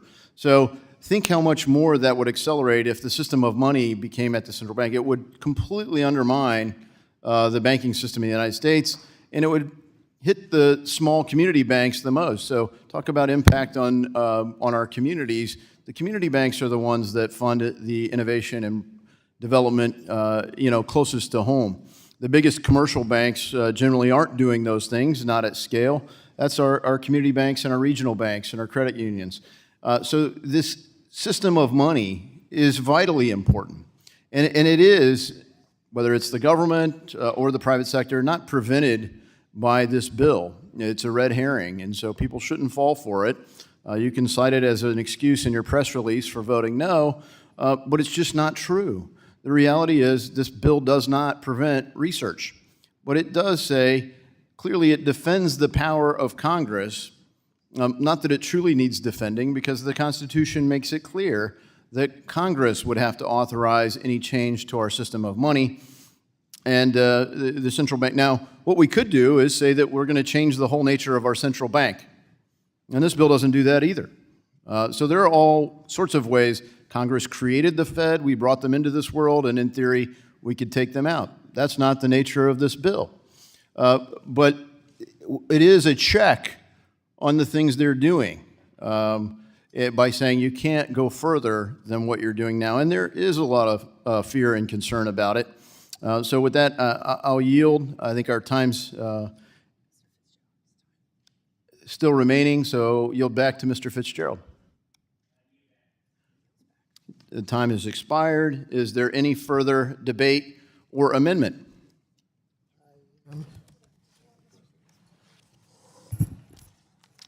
For what purpose does Ms. Presley seek recognition? Debate? Oh, debate. Yes. Debate? Strike the last word. Yes, move to strike the last word. Gentlewoman is recognized for 5 minutes. Thank you. This bill is designed to prevent the Fed from creating a CBDC, and it goes much further.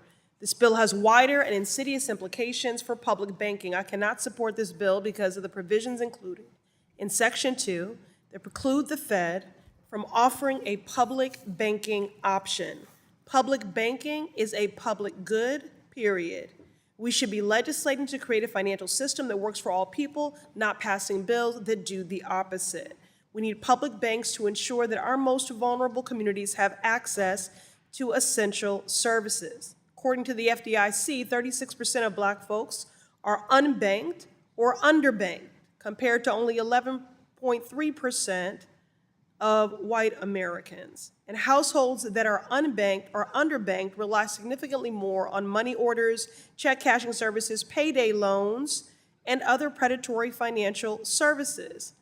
Public banking is an economic justice and racial justice issue. We need public banks more than ever, and their role is critical in uplifting low-income communities, improving racial equity. Public banks will be held accountable by the public, not shareholders. Public banks represent a step forward for our financial system, so passing this bill through committee would be a giant leap backwards.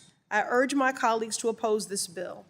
I yield. Okay, will you yield to me, Ms. Presley? I yield. Thank you.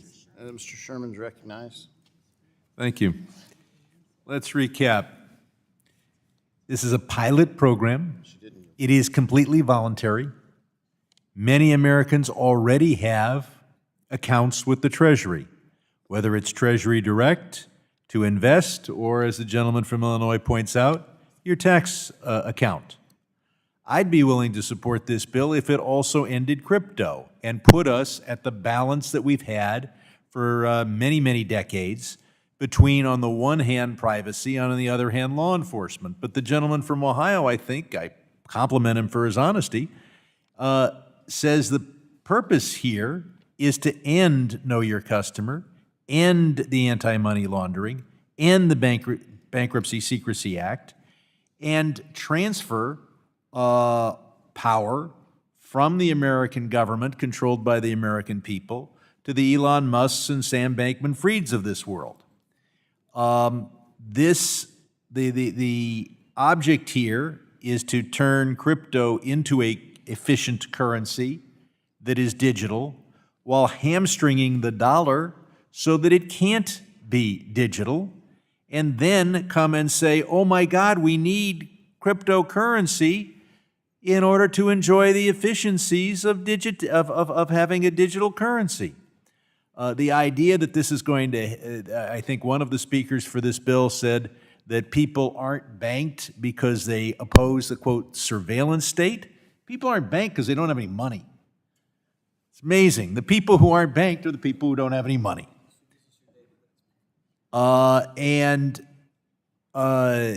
We need a system that allows us to go after drug dealers, and the most effective way is through their finances, to enforce the income tax, to enforce our bankruptcy laws, to enforce our income tax, and to be able to enforce the estate and gift tax system. And the clear purpose of this bill is to instead put us in a crypto world where the only people who pay taxes are those who earn wages. And I would yield back to the gentlelady from Massachusetts. Does the gentlelady yield back? Gentlelady yields. For what purposes, gentleman from Nebraska seek recognition? I move to strike the last word. Gentleman from Nebraska, Mr. Flood's recognized for 5 minutes. I'd like to express my support for the Majority Whip's bill, the CBDC Anti-Surveillance State Act. I'll begin by explaining my reasons for opposing it, and then I'll walk through some of what this particular bill would do to stop one. A retail CBDC is issued by the Federal Reserve would open the door to a few different troubling potential futures, regardless of the intent of the original issuer.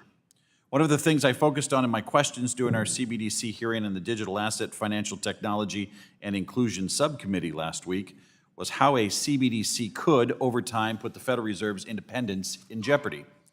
If we use a retail CBDC, the Federal Reserve would be at the center of every American transaction.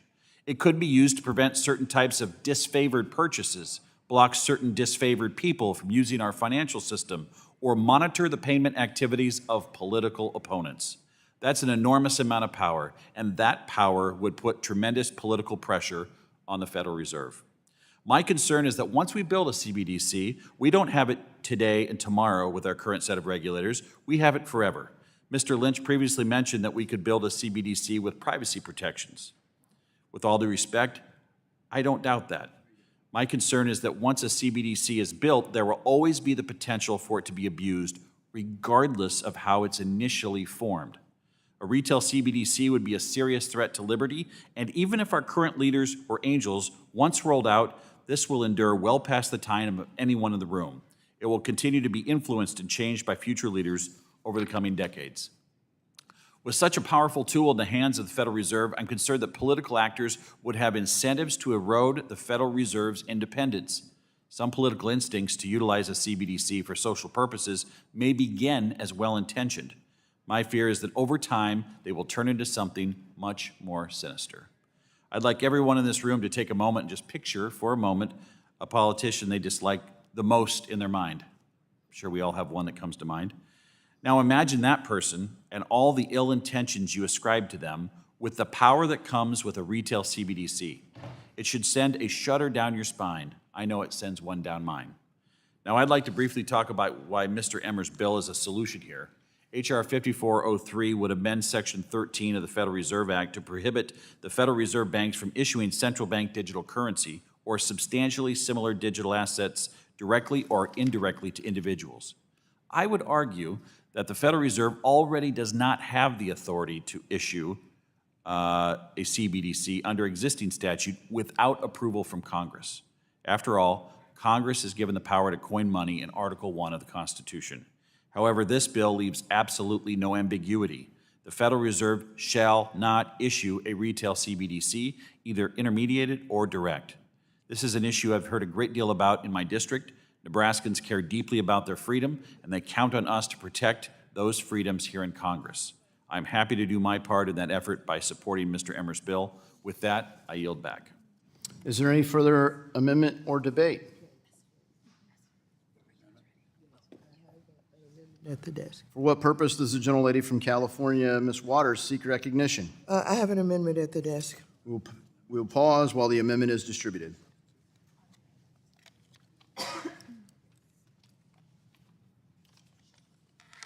And as it's being distributed, the clerk will report the amendment.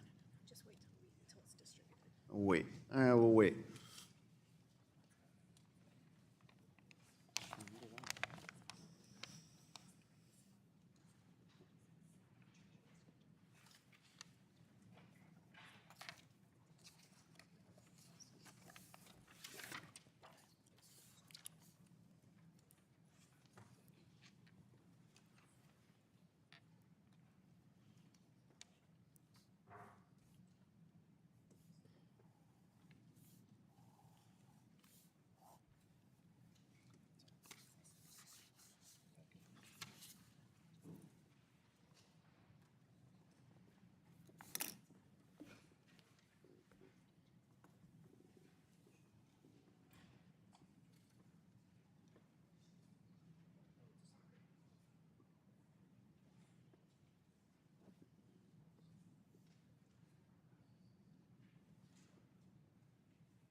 Clerk will report the amendment.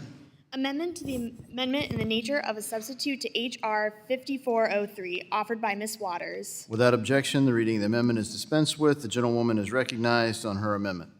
Thank you. I move to strike the last word. Gentlewoman is recognized. I oppose the underlying bill because it's anti-competitive and would give China the reins to set the global standard for central bank digital currencies. My amendment ensures a process through which the Treasury can examine China's efforts to internationalize the yuan and any potential impact on the dollar's status as a global reserve currency. We know that China's CDBG and the ECNY is already involved in both wholesale and retail CBDC pilot products with other central banks around the world, aiming to trade directly with each other's currencies instead of going through the U.S. dollar or dollar-based exchanges. This raises grave concerns regarding the efficacy of U.S. sanctions and financial crime laws, as well as concerns regarding the ability of Chinese companies compete with the U.S. China is also testing a wholesale system for large cross-border financial institutions called M-Bridge. M-Bridge is a pilot among the central banks of China, Hong Kong, Thailand, and the United Arab Emirates, and would facilitate a move away from the U.S. dollar as the global reserve currency and from the SWIFT messaging system. If such a move comes to pass, it would significantly harm our national security. Rather than establishing the U.S. as the world's foremost innovator in the world of digital currency and finance. Republicans are spreading wild conspiracy theories and trying to prevent the United States from critical first steps towards technical collaboration and standard setting around the world. Given the U.S. geopolitical leadership, we must advance responsible financial innovation to ensure that adversaries like China don't threaten the United States dollar standing as the world's reserve currency in our economy. I urge members to support my amendment, and I yield back the balance of my time.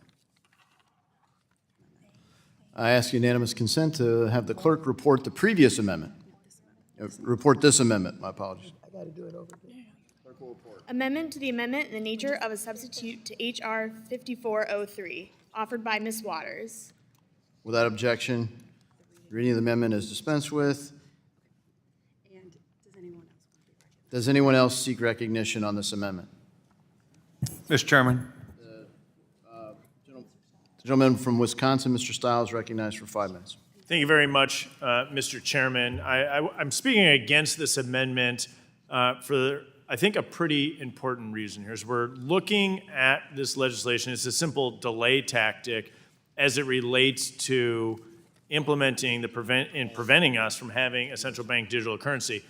If the true concern is to make sure that the United States maintains the world reserve currency status, world reserve currency status is premised on 2 critical items.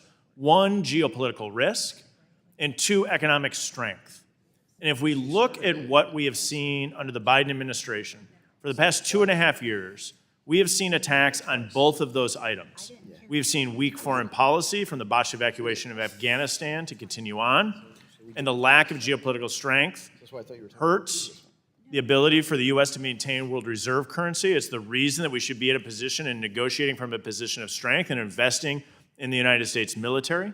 And 2, we've seen a withering of economic strength under the high inflation brought to us by Democratic policies, in particular reckless spending, but also their war on energy, and terrible labor policies, including paying people not to work after the end of the pandemic. And what does a central bank digital currency do? It's an attack on privacy. So we shouldn't buy into the false notion that China is putting forward a central bank digital currency to actually usurp the United States as a global reserve currency. China is engaged in an attempt to invade the privacy of those individuals who will be engaged in the central bank digital currency in China. It's all the reason that we should prevent the development of a central bank digital currency in the United States to protect the privacy of U.S. citizens. If we truly are concerned about maintaining the U.S. as a world reserve currency, which I do believe is absolutely essential, we should spend our time in the legislative body of Congress working on strengthening the United States to be in a position of military strength to avoid the geopolitical risk. And 2, we should work to strengthen the U.S. economy, unleash American energy, bring down inflation, help people get good and better jobs, and instead, in more or less, reverse the economic policies of the Biden administration that has weakened us economically and put at risk the U.S. as being the world reserve currency. And so I don't think the delay in preventing this development is needed, and I would encourage my colleagues to vote against this amendment. I yield back. Gentleman yields. For what purpose does the gentleman from California seek recognition? I rise to support the amendment. Gentleman is recognized for 5 minutes. The last gentleman is absolutely right. It is essential to keep the U.S. dollar as the world's foremost reserve currency. He says that it's all a matter of geopolitical risk and economic strength. The fact is that the crypto bros have loudly said that they want crypto to play the role as the world's reserve currency. Well, what geopolitical strength does crypto have? It has none. So what it does claim to have is the convenience of being electronic.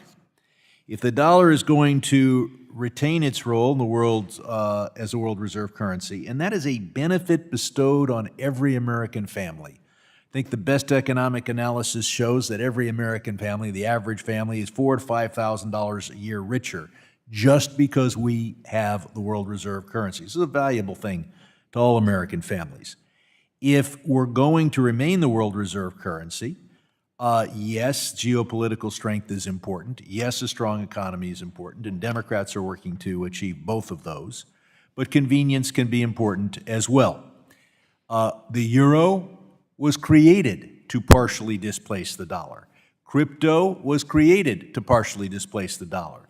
The Chinese yuan clearly would like to partially or totally displace the dollar. And in order for the dollar to maintain its role, it has to be competitive with those alternatives. Let me just reiterate that we're trying here, this bill is attempting to kill a pilot program dealing with a voluntary option for Americans to use if they want to. It is being put forward by those who say Americans who want to have an account with the federal government should be prohibited because they don't know what they're doing and they're not very smart. And they're exposing their private transactions in a way that they shouldn't do while they're clicking yes on every one of those private sector apps that asks to waive your privacy rights. To turn to those who favor innovation and crush a pilot program, to turn to the individual Americans and say, we know what's good for you, and you shouldn't participate in that program because you shouldn't be free to do so, because your freedom clashes with our ideology, seems relatively extreme. Again, we need a balance between privacy on the one hand and law enforcement on the other. And the advocates of this bill instead want a situation in which it is impossible to enforce the estate gift tax system. The income tax applies only to wage earners. Hiding assets from bankruptcy courts is as easy as Sam Bankman-Fried is demonstrating today. Drug dealers no longer have to have dollar counting machines, and the number one methodology of dealing with the top drug dealers is swept away, in which everything is tilted toward privacy and there is no law enforcement. The patriotic anarchists who claim to want a strong America instead describe the American government as the evil empire. The last to describe us as the evil empire, I believe, was the Chinese Communist Party. The American government remains in the hands of the American people.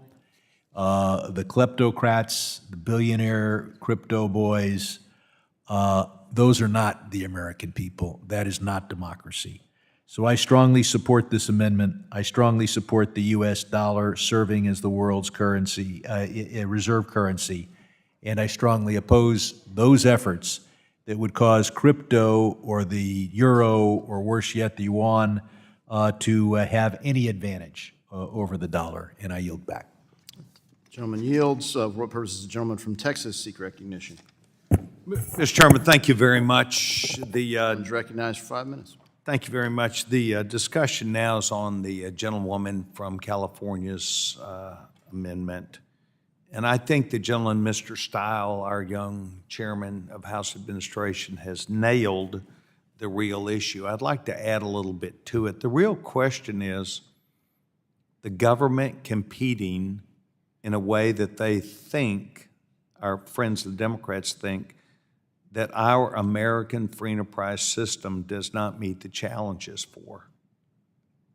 I believe that our capitalist form of looking at the world is enunciated with a vast financial services ability that we have to not only look at the world and be competitive, but to create the sense that we are the largest economy in the world and we can reach out to the world with not only the amount of money that we have, but our processes.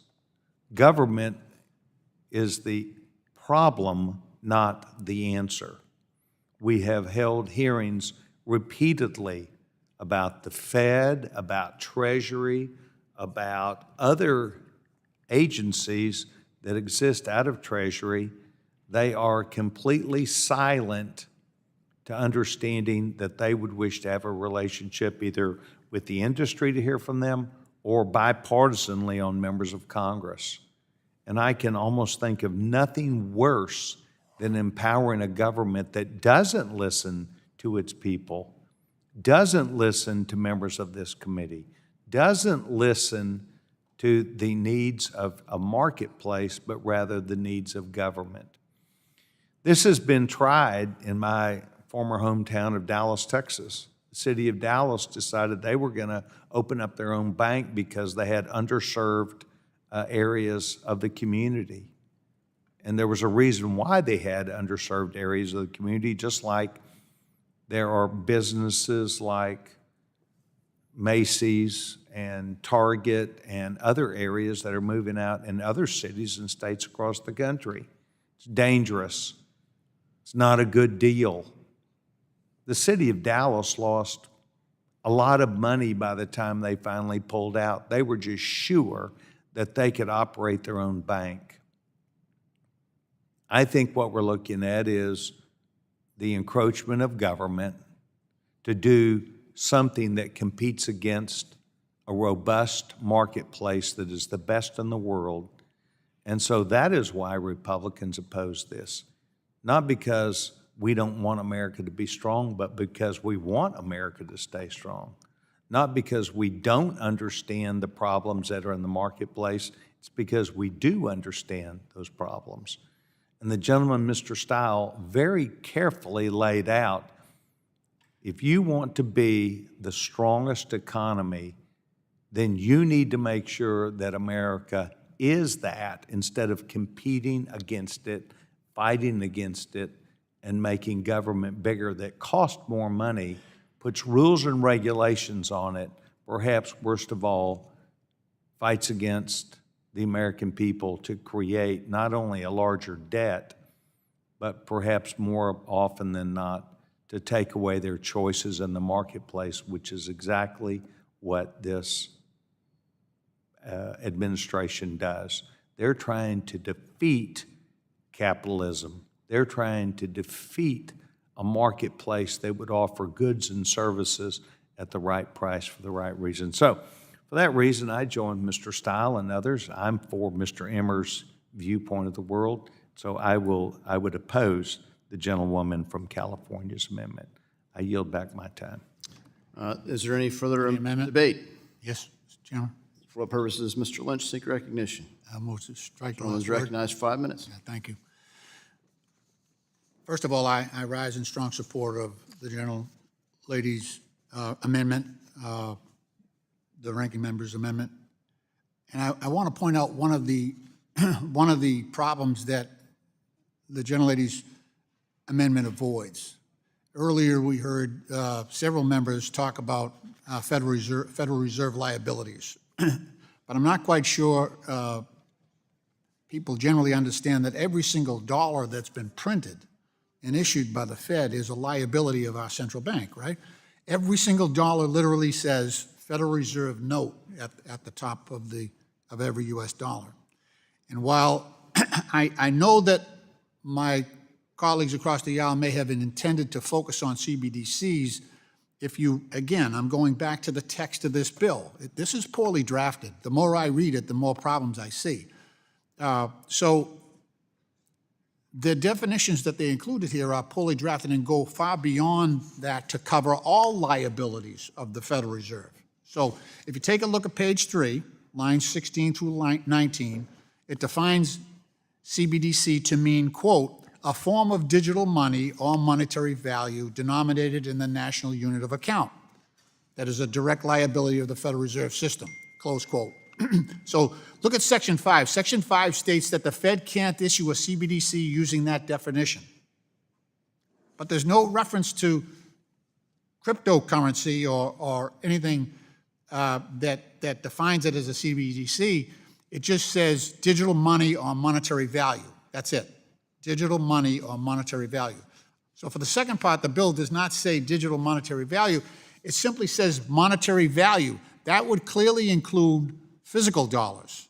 Not only that, but digital money would include deposits that the Fed holds for banks, as well as funds the Fed holds for the Department of the Treasury.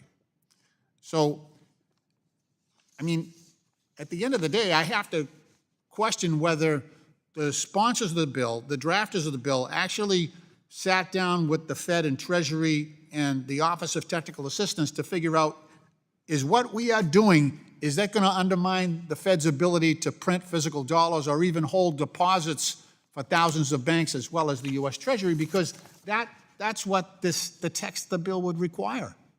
So there's a lot of work that needs to be done on this bill. I mean, just internally, you've got sections that cancel other sections out. It's really poorly drafted. So, you know, I think this bill is an attack on common sense. Will the gentleman yield? I would yield to the gentlelady, yes. Have you attempted to explain that research is extraordinarily important as we make determinations about what we're going to do with CDBG? And so you pointed out that there were inconsistencies in their legislation between, I think you said, Section 2 and Section 5. Was that cleared up for you during this debate? And how those conflicts are confusing and not basically making sense? Right, reclaiming my time. I would say this, I referred the question to counsel, the majority's counsel. Just take a look at it, help us to resolve. We need to reconcile the sections, okay? So Section 5 cancels out part of Section 2 and 3, 4, and Section 3 and 4. So just internally, it's inconsistent. And it would be really helpful to debate this bill if we knew which of those two initiatives is going to prevail. What do we actually need to do? So, but maybe we can do that at a later hearing. I'm not sure, before this goes to the floor or something like that. But there's some real problems here, as well as it interferes with the Fed's ability to conduct this regular business because the definitions are too broad. So I'll yield back the remain, unless Mr. Sherman wants the balance of my time, I'll yield it back. I'll yield back. Gentleman yields back. Is there further debate? The question now occurs in the amendment offered by the gentlewoman from California, Ms. Waters. All those in favor shall signify by saying aye. Aye. All those opposed signify by saying nay. Nay.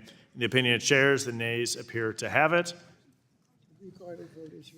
A recorded vote has been requested. All those in favor of a recorded vote shall raise their hand.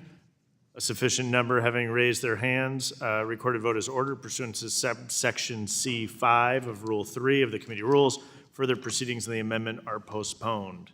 Is there further debate or amendments? Mr. Chairman, I believe I have an amendment at the desk. The gentleman has an amendment at the desk. We'll pause while the amendment is distributed.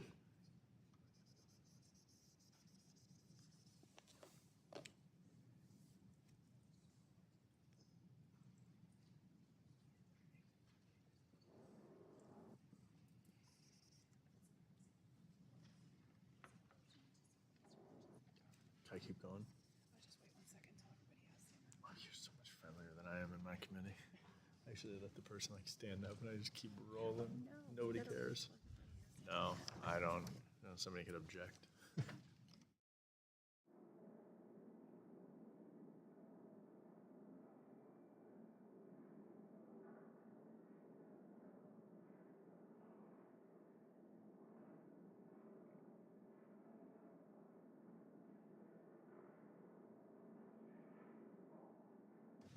Has anyone not received a copy of the amendment? The clerk will report the amendment. Amendment to the amendment in the nature... Without objection, the reading of the amendment is dispensed with. The gentleman is recognized on his amendment. Thank you, Mr. Chairman.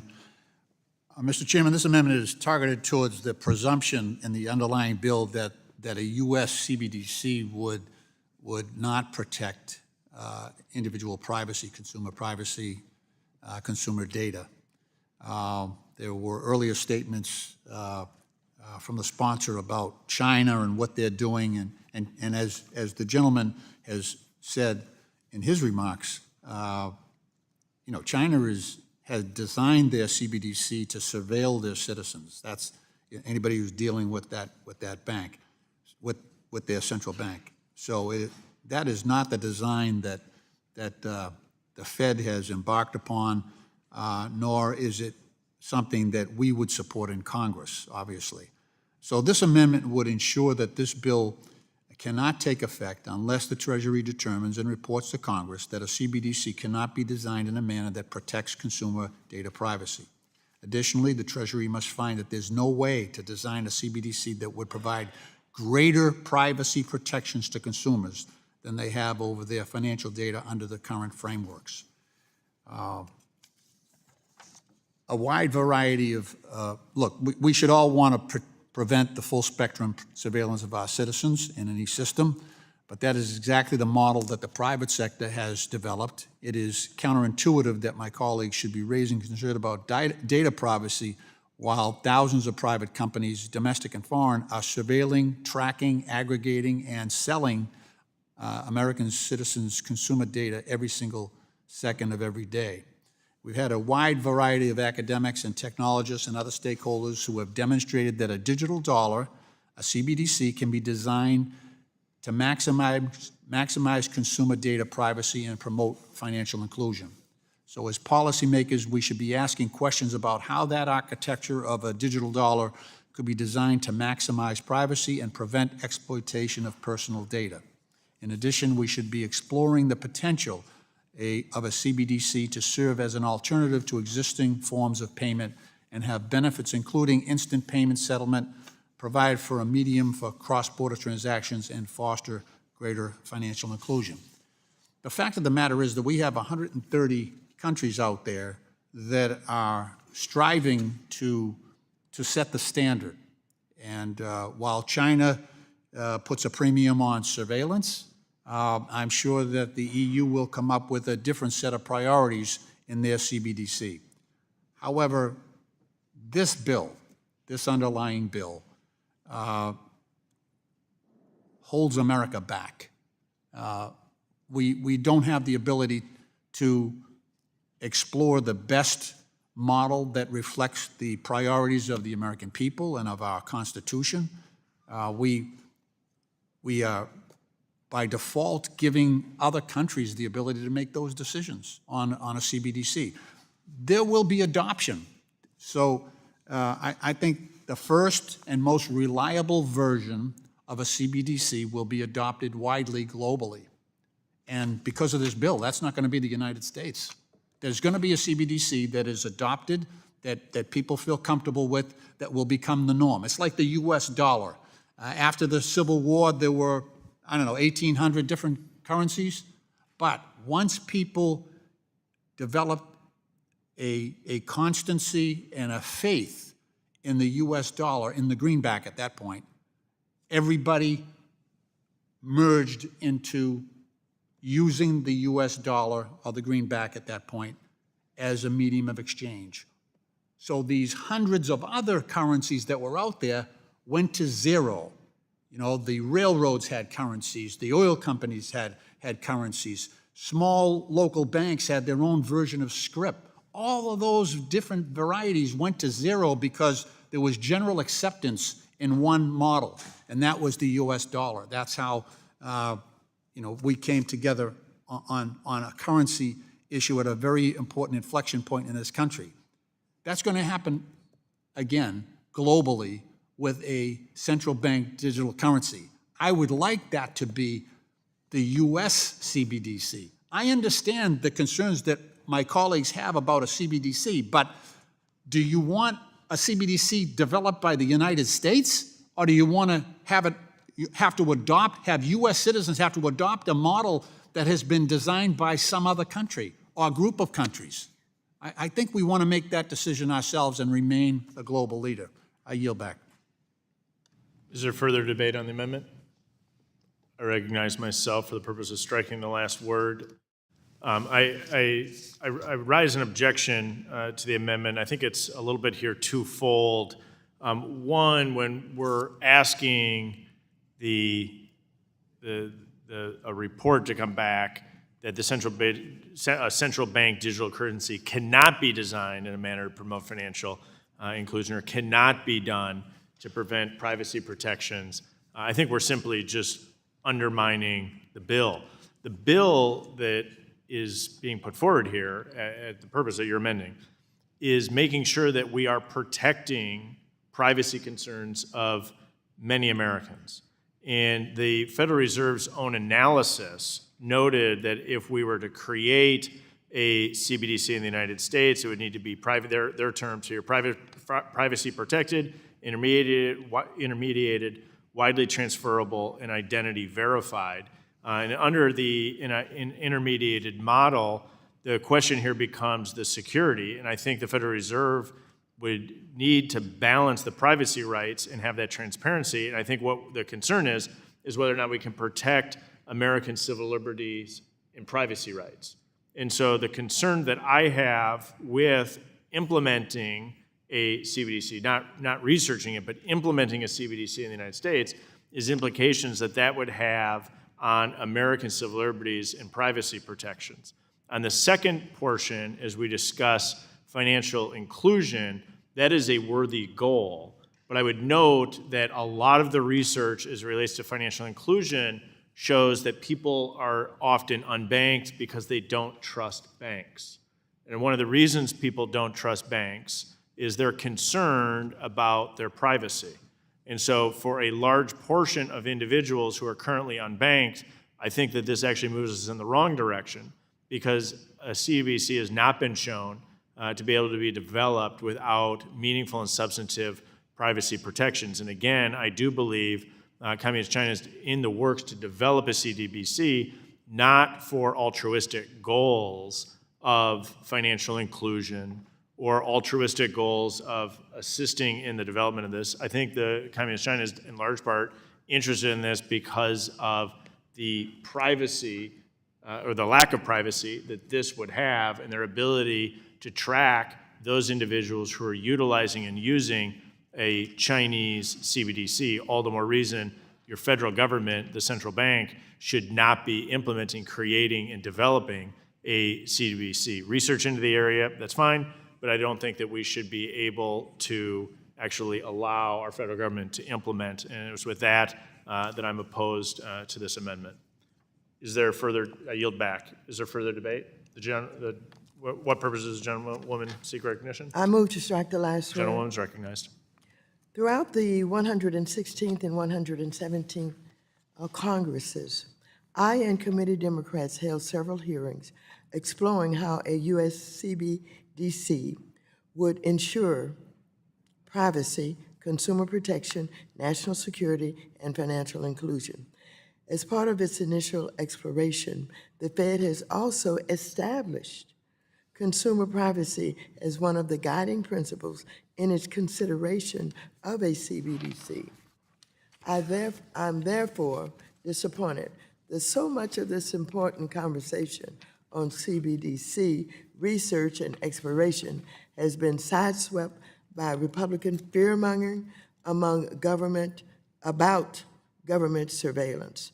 After all, Republicans don't seem to be invested in protecting consumer privacy when big tech and mega banks hold so much of our data, including our day-to-day financial transactions. For these reasons, I'm happy to support Representative Lynch's amendment, which would ensure that nothing in this bill, which should really be titled the CBDC Anti-Innovation Act, would take effect unless the Treasury reports that a CBDC cannot be designed in a manner to promote financial inclusion, national security, and provide greater privacy protections than those under current frameworks. Consumer and data privacy are critical design elements that the U.S. can control in the development of a U.S. CBDC.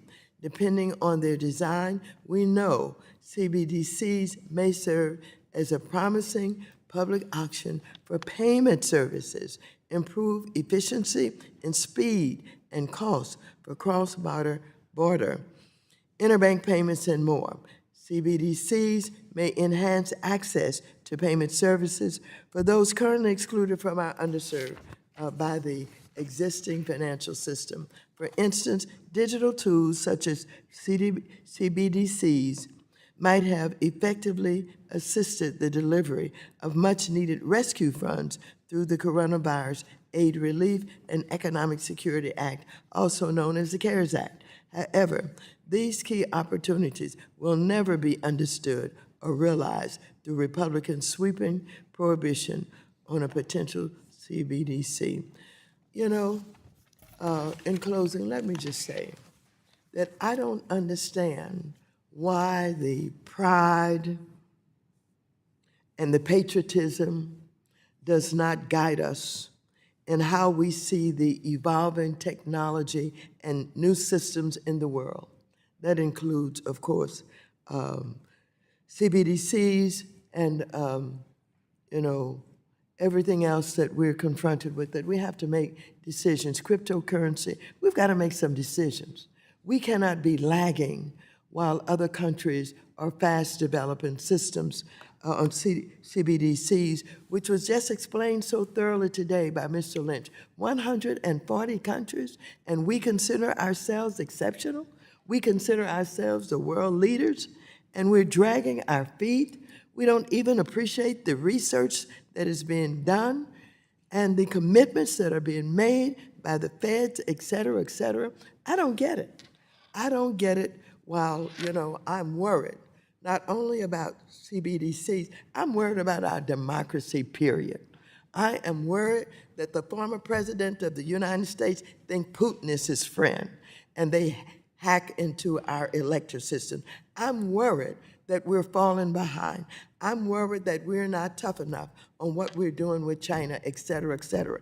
What's happening here?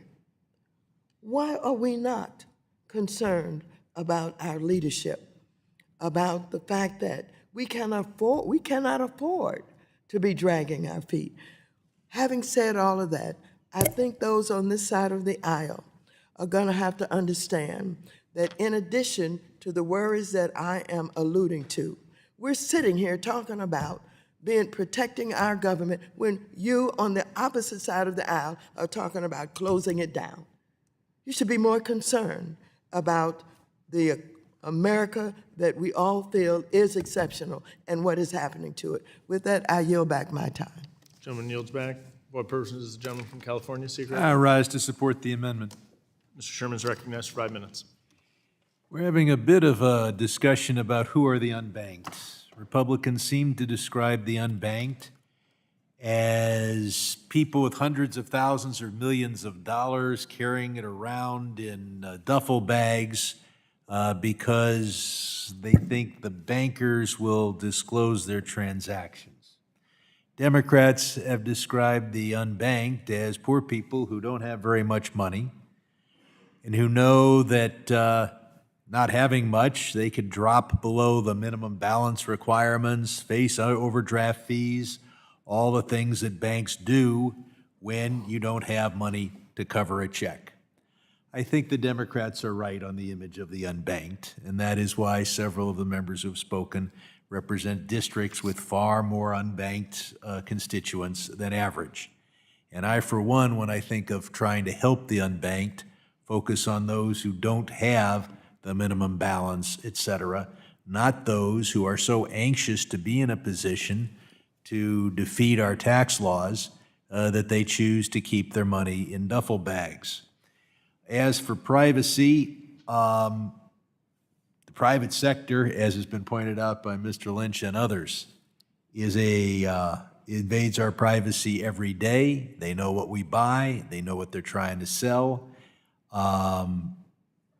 There's nothing in this bill that even addresses those issues.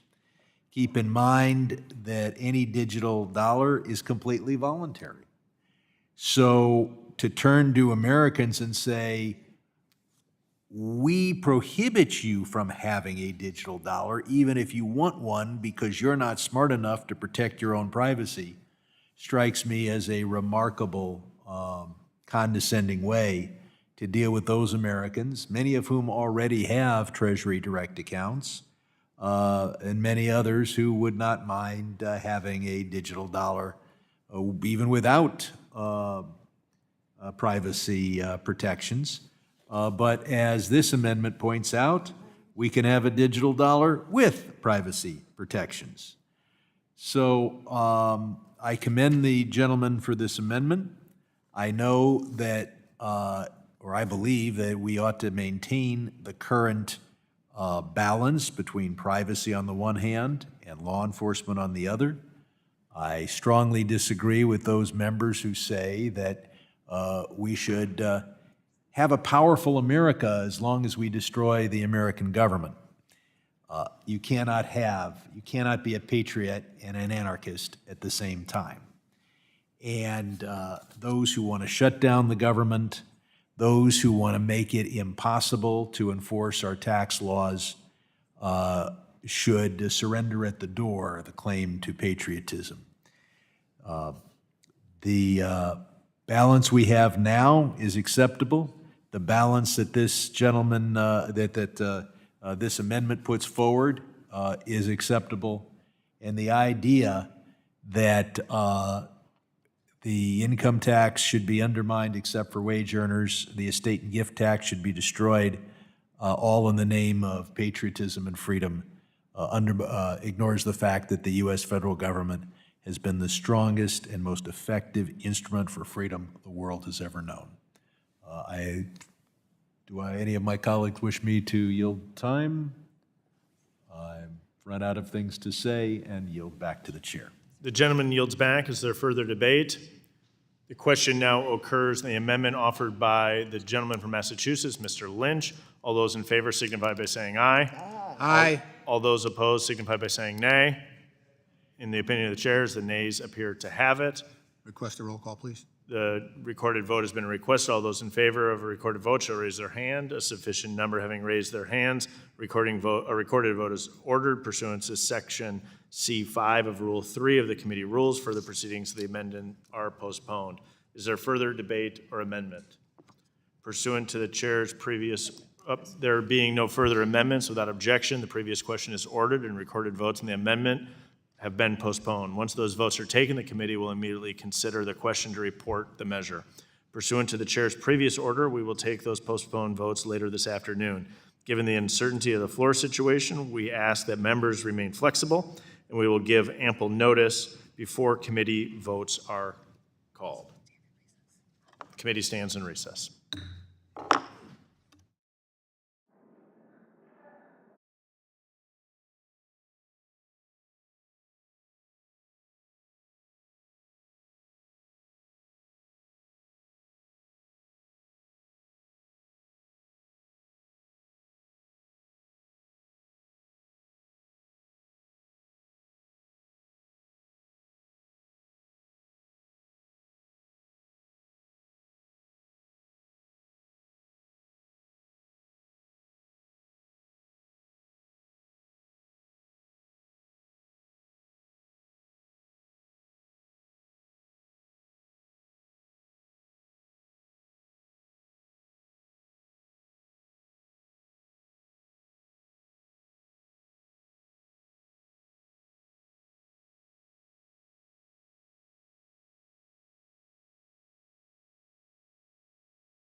The committee will come to order. Quorum being present.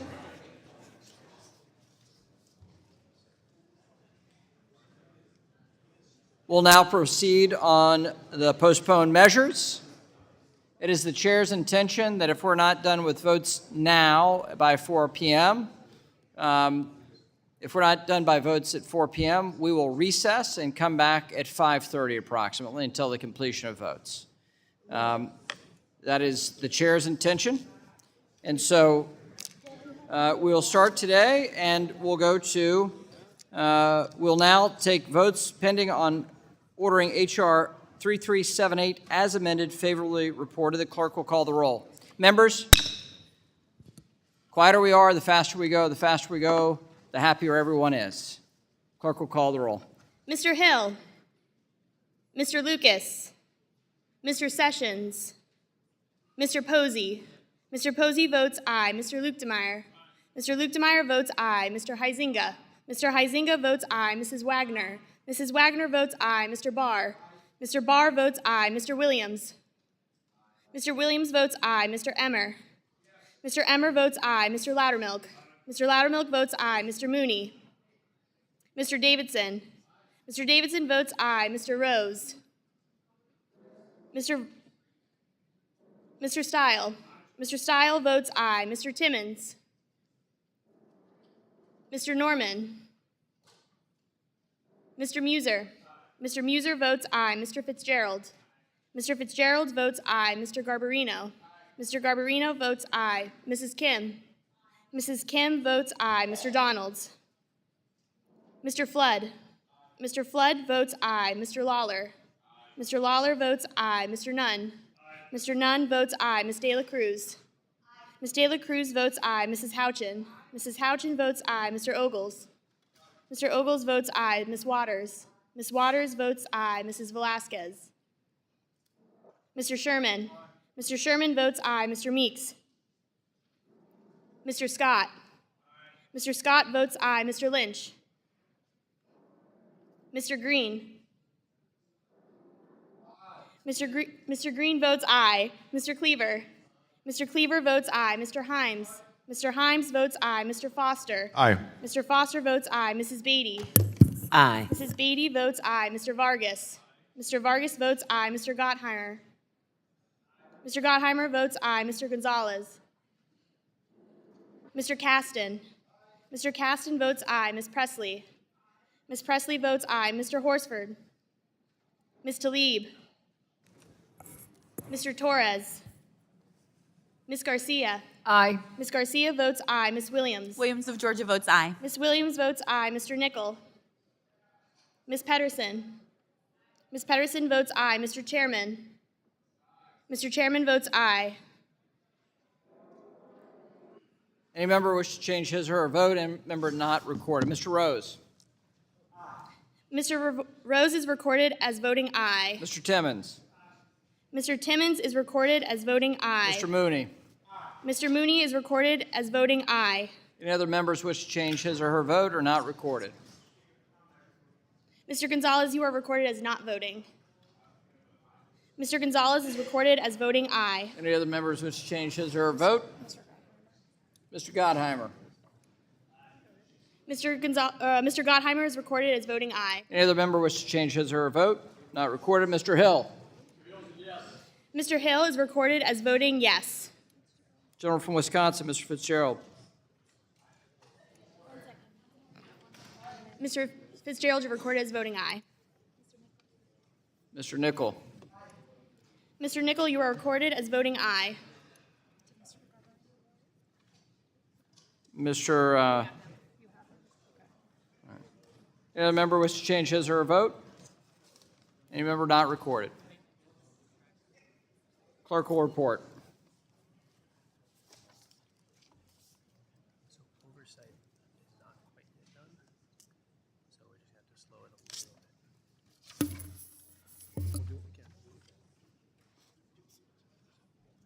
Mr. Chairman, on this vote, the ayes are 42 and the nays are 0.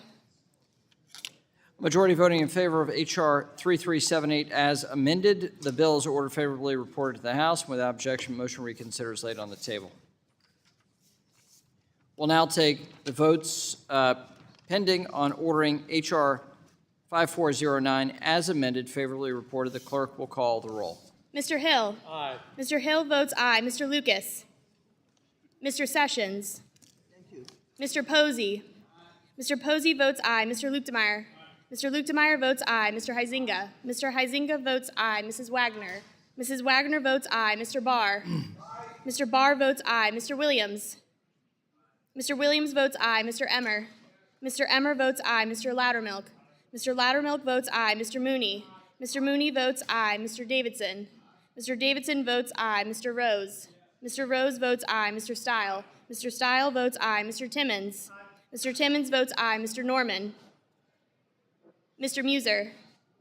Mr. Muser votes aye. Mr. Fitzgerald. Mr. Fitzgerald votes aye. Mr. Garbarino. Mr. Garbarino votes aye. Mrs. Kim. Mrs. Kim votes aye. Mr. Donalds. Mr. Flood. Mr. Flood votes aye. Mr. Lawler. Mr. Lawler votes aye. Mr. Nunn. Mr. Nunn votes aye. Ms. De La Cruz. Ms. De La Cruz votes aye. Mrs. Houchin. Mrs. Houchin votes aye. Mr. Ogles. Mr. Ogles votes aye. Ms. Waters. Ms. Waters votes aye. Mrs. Velasquez. Mr. Sherman. Mr. Sherman votes aye. Mr. Meeks. Mr. Meeks votes aye. Mr. Scott. Mr. Scott votes aye. Mr. Lynch.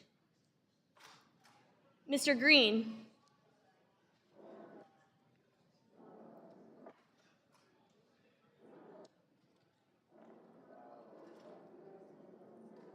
Mr. Green. Mr. Green votes aye. Mr. Cleaver. Mr. Cleaver votes aye. Mr. Himes. Mr. Himes votes aye. Mr. Foster. Aye. Mrs. Foster votes aye. Mrs. Beatty.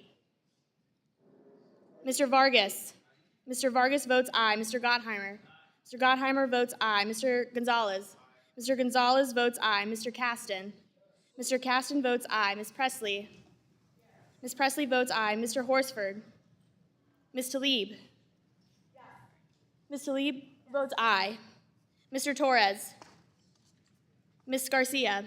Aye. Ms. Garcia votes aye. Ms. Williams. Williams of Georgia votes aye. Ms. Williams votes aye. Mr. Nickel. Mr. Nickel votes aye. Ms. Pedersen. Ms. Pedersen votes aye. Mr. Chairman. Aye. Mr. Chairman votes aye. Any other Mr. member wish- Luckett. Mr. Sessions. Mr. Norman. Mr. Donalds. Mrs. Velasquez. Mr. Lynch. Mrs. Beatty. Mrs. Beatty votes aye. Mr. Horsford. Mr. Torres. Any other member wish to change his or her vote? Clerk will report.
Mr. Chairman, on this vote, the ayes are 44 and the nays are 0.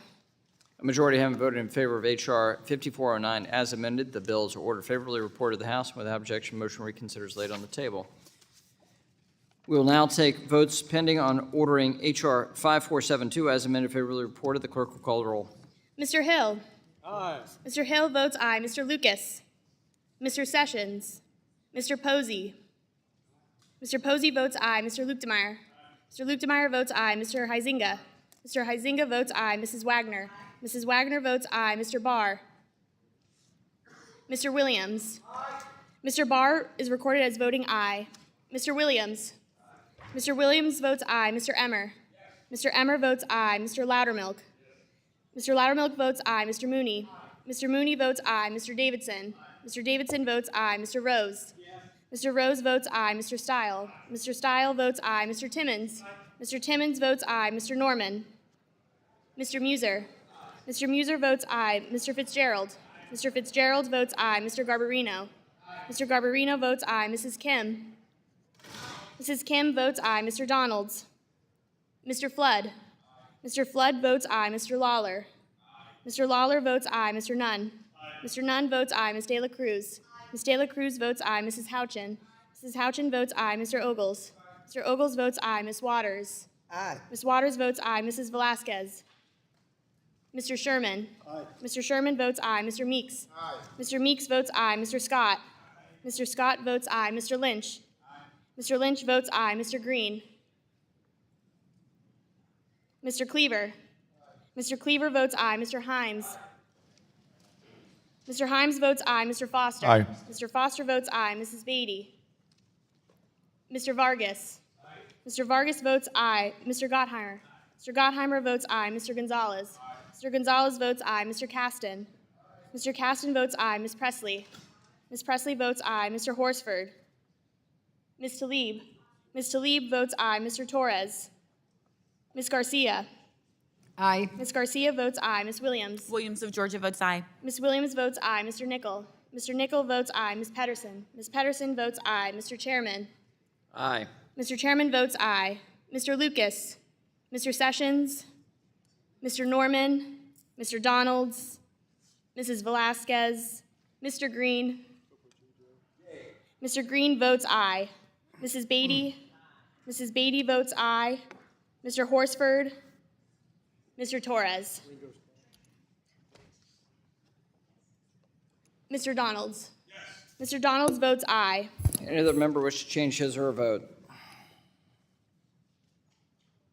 If not, the clerk will report.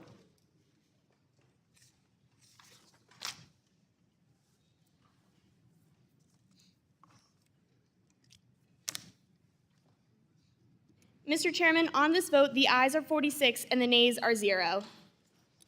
A majority having voted in favor of H.R. 5472 as amended, the bill is ordered favorably reported to the House. Without objection, motion to reconsider is laid on the table. We'll now take votes pending on ordering H.R. 5485 as amended favorably reported. The clerk will call the roll. Mr. Hill. Aye. Mr. Hill votes aye. Mr. Lucas. Mr. Sessions. Aye. Mr. Sessions votes aye. Mr. Posey. Mr. Posey votes aye. Mr. Luchtemeier. Mr. Luchtemeier votes aye. Mr. Huizinga. Mr. Huizinga votes aye. Mrs. Wagner. Mrs. Wagner votes aye. Mr. Barr. Mr. Barr votes aye. Mr. Williams. Mr. Williams votes aye. Mr. Emmer. Mr. Emmer votes aye. Mr. Loudermilk. Mr. Loudermilk votes aye. Mr. Mooney. Mr. Davidson. Mr. Davidson votes aye. Mr. Rose. Mr. Rose votes aye. Mr. Stile. Mr. Stile votes aye. Mr. Timmons. Mr. Timmons votes aye. Mr. Norman. Mr. Muser. Mr. Muser votes aye. Mr. Fitzgerald. Mr. Fitzgerald votes aye. Mr. Garbarino. Mr. Garbarino votes aye. Mrs. Kim. Mrs. Kim votes aye. Mr. Donalds. Mr. Donalds votes aye. Mr. Flood. Mr. Flood votes aye. Mr. Lawler. Mr. Lawler votes aye. Mr. Nunn. Mr. Nunn votes aye. Ms. De La Cruz. Ms. De La Cruz votes aye. Mrs. Houchin. Mrs. Houchin votes aye. Mr. Ogles. Mr. Ogles votes aye. Ms. Waters. Aye. Ms. Waters votes aye. Mrs. Velasquez. Mr. Sherman. Mr. Sherman votes aye. Mr. Meeks. Mr. Meeks votes aye. Mr. Scott. Mr. Scott votes aye. Mr. Lynch. Mr. Lynch votes aye. Mr. Green. Mr. Green votes aye. Mr. Cleaver. Mr. Cleaver votes aye. Mr. Himes. Mr. Himes votes aye. Mr. Foster. Aye. Mr. Foster votes aye. Mrs. Beatty. Aye. Mrs. Beatty votes aye. Mr. Vargas. Mr. Vargas votes aye. Mr. Gottheimer. Mr. Gottheimer votes aye. Mr. Gonzalez. Mr. Gonzalez votes aye. Mr. Caston. Mr. Caston votes aye. Ms. Presley. Ms. Presley votes aye. Mr. Horsford. Ms. Talib. Ms. Talib votes aye. Mr. Torres. Ms. Garcia. Aye. Ms. Garcia votes aye. Ms. Williams. Williams of Georgia votes aye. Ms. Williams votes aye. Mr. Nickel. Mr. Nickel votes aye. Ms. Pedersen. Ms. Pedersen votes aye. Mr. Chairman. Aye. Mr. Chairman votes aye. Mr. Lucas. Mr. Mooney. Mr. Norman. Mr. Mooney is recorded as voting aye. Mrs. Velasquez. Mr. Horsford. Mr. Torres.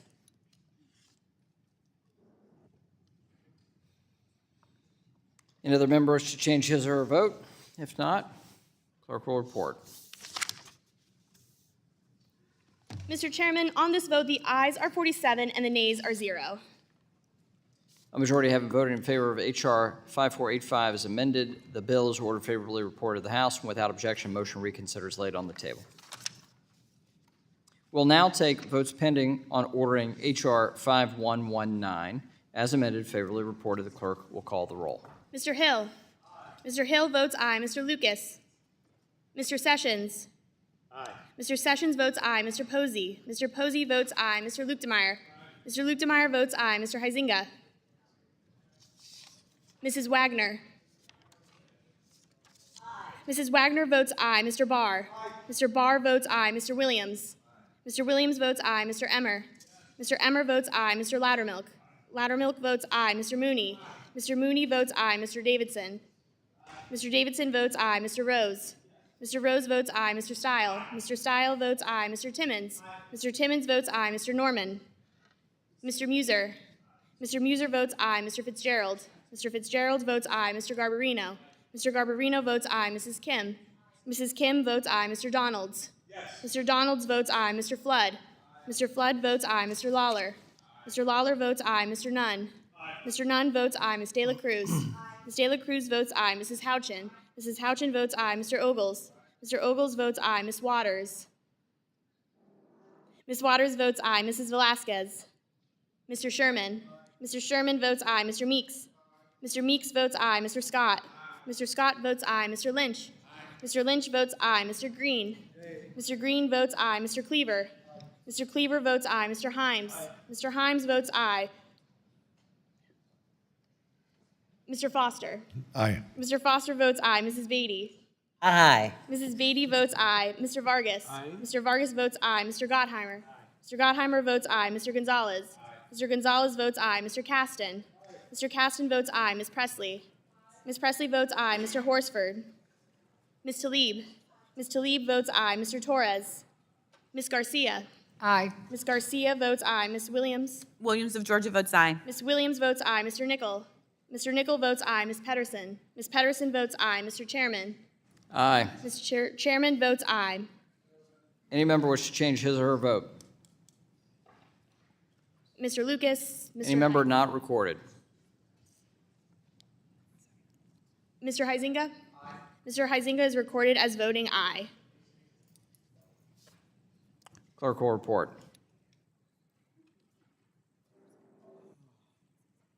Mr. Chairman, on this vote, the ayes are 47 and 0 nays. A majority having voted in favor of H.R. 5119 as amended, the bill is ordered favorably to the House, favorably reported to the House. Without objection, motion reconsider is laid on the table. We'll now take votes pending on ordering H.R. 5557. I'm sorry, let me repeat. H.R. 5557 as amended, favorably reported. The clerk will call the roll. Mr. Hill. Mr. Lucas. Mr. Sessions. Mr. Sessions votes aye. Mr. Posey. Mr. Posey votes aye. Mr. Lukemeyer.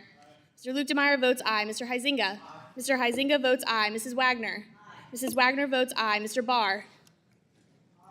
Mr. Barr votes aye. Mr. Williams. Mr. Williams votes aye. Mr. Emmer. Mr. Emmer votes aye. Mr. Loudermilk. Mr. Loudermilk votes aye. Mr. Mooney. Mr. Mooney votes aye. Mr. Davidson. Mr. Davidson votes aye. Mr. Rose. Mr. Rose votes aye. Mr. Stile. Mr. Stile votes aye. Mr. Timmons. Mr. Timmons votes aye. Mr. Norman. Mr. Muser. Mr. Muser votes aye. Mr. Fitzgerald. Mr. Fitzgerald votes aye. Mr. Garbarino. Mr. Garbarino votes aye. Mrs. Kim. Mrs. Kim votes aye. Mr. Donalds. Mr. Donalds votes aye. Mr. Flood. Mr. Flood votes aye. Mr. Lawler. Mr. Lawler votes aye. Mr. Nunn. Mr. Nunn votes aye. Ms. De La Cruz. Ms. De La Cruz votes aye. Mrs. Houchin. Mrs. Houchin votes aye. Mr. Ogles. Mr. Ogles votes aye. Ms. Waters. Ms. Waters votes aye. Mrs. Velasquez. Mr. Sherman. Mr. Sherman votes aye. Mr. Meeks. Mr. Meeks votes aye. Mr. Scott. Mr. Scott votes aye. Mr. Lynch. Mr. Lynch votes aye. Mr. Green. Mr. Green votes aye. Mr. Cleaver. Mr. Cleaver votes aye. Mr. Himes. Mr. Himes votes aye. Mr. Foster. Aye. Mr. Foster votes aye. Mrs. Beatty. Mrs. Beatty votes aye. Mr. Vargas. Mr. Vargas votes aye. Mr. Gottheimer. Mr. Gottheimer votes aye. Mr. Gonzalez. Mr. Gonzalez votes aye. Mr. Caston. Mr. Caston votes aye. Ms. Presley. Ms. Presley votes aye. Mr. Horsford. Ms. Tlaib. Ms. Tlaib votes aye. Mr. Torres. Ms. Garcia. Aye. Ms. Garcia votes aye. Ms. Williams. Williams of Georgia votes aye. Ms. Williams votes aye. Mr. Nickel. Mr. Nickel votes aye. Ms. Pedersen. Ms. Pedersen votes aye. Mr. Chairman. Aye. Mr. Chairman votes aye. Any other member wish to change his or her vote? Mr. Hill, you are not recorded. Mr. Hill, you are recorded as voting aye.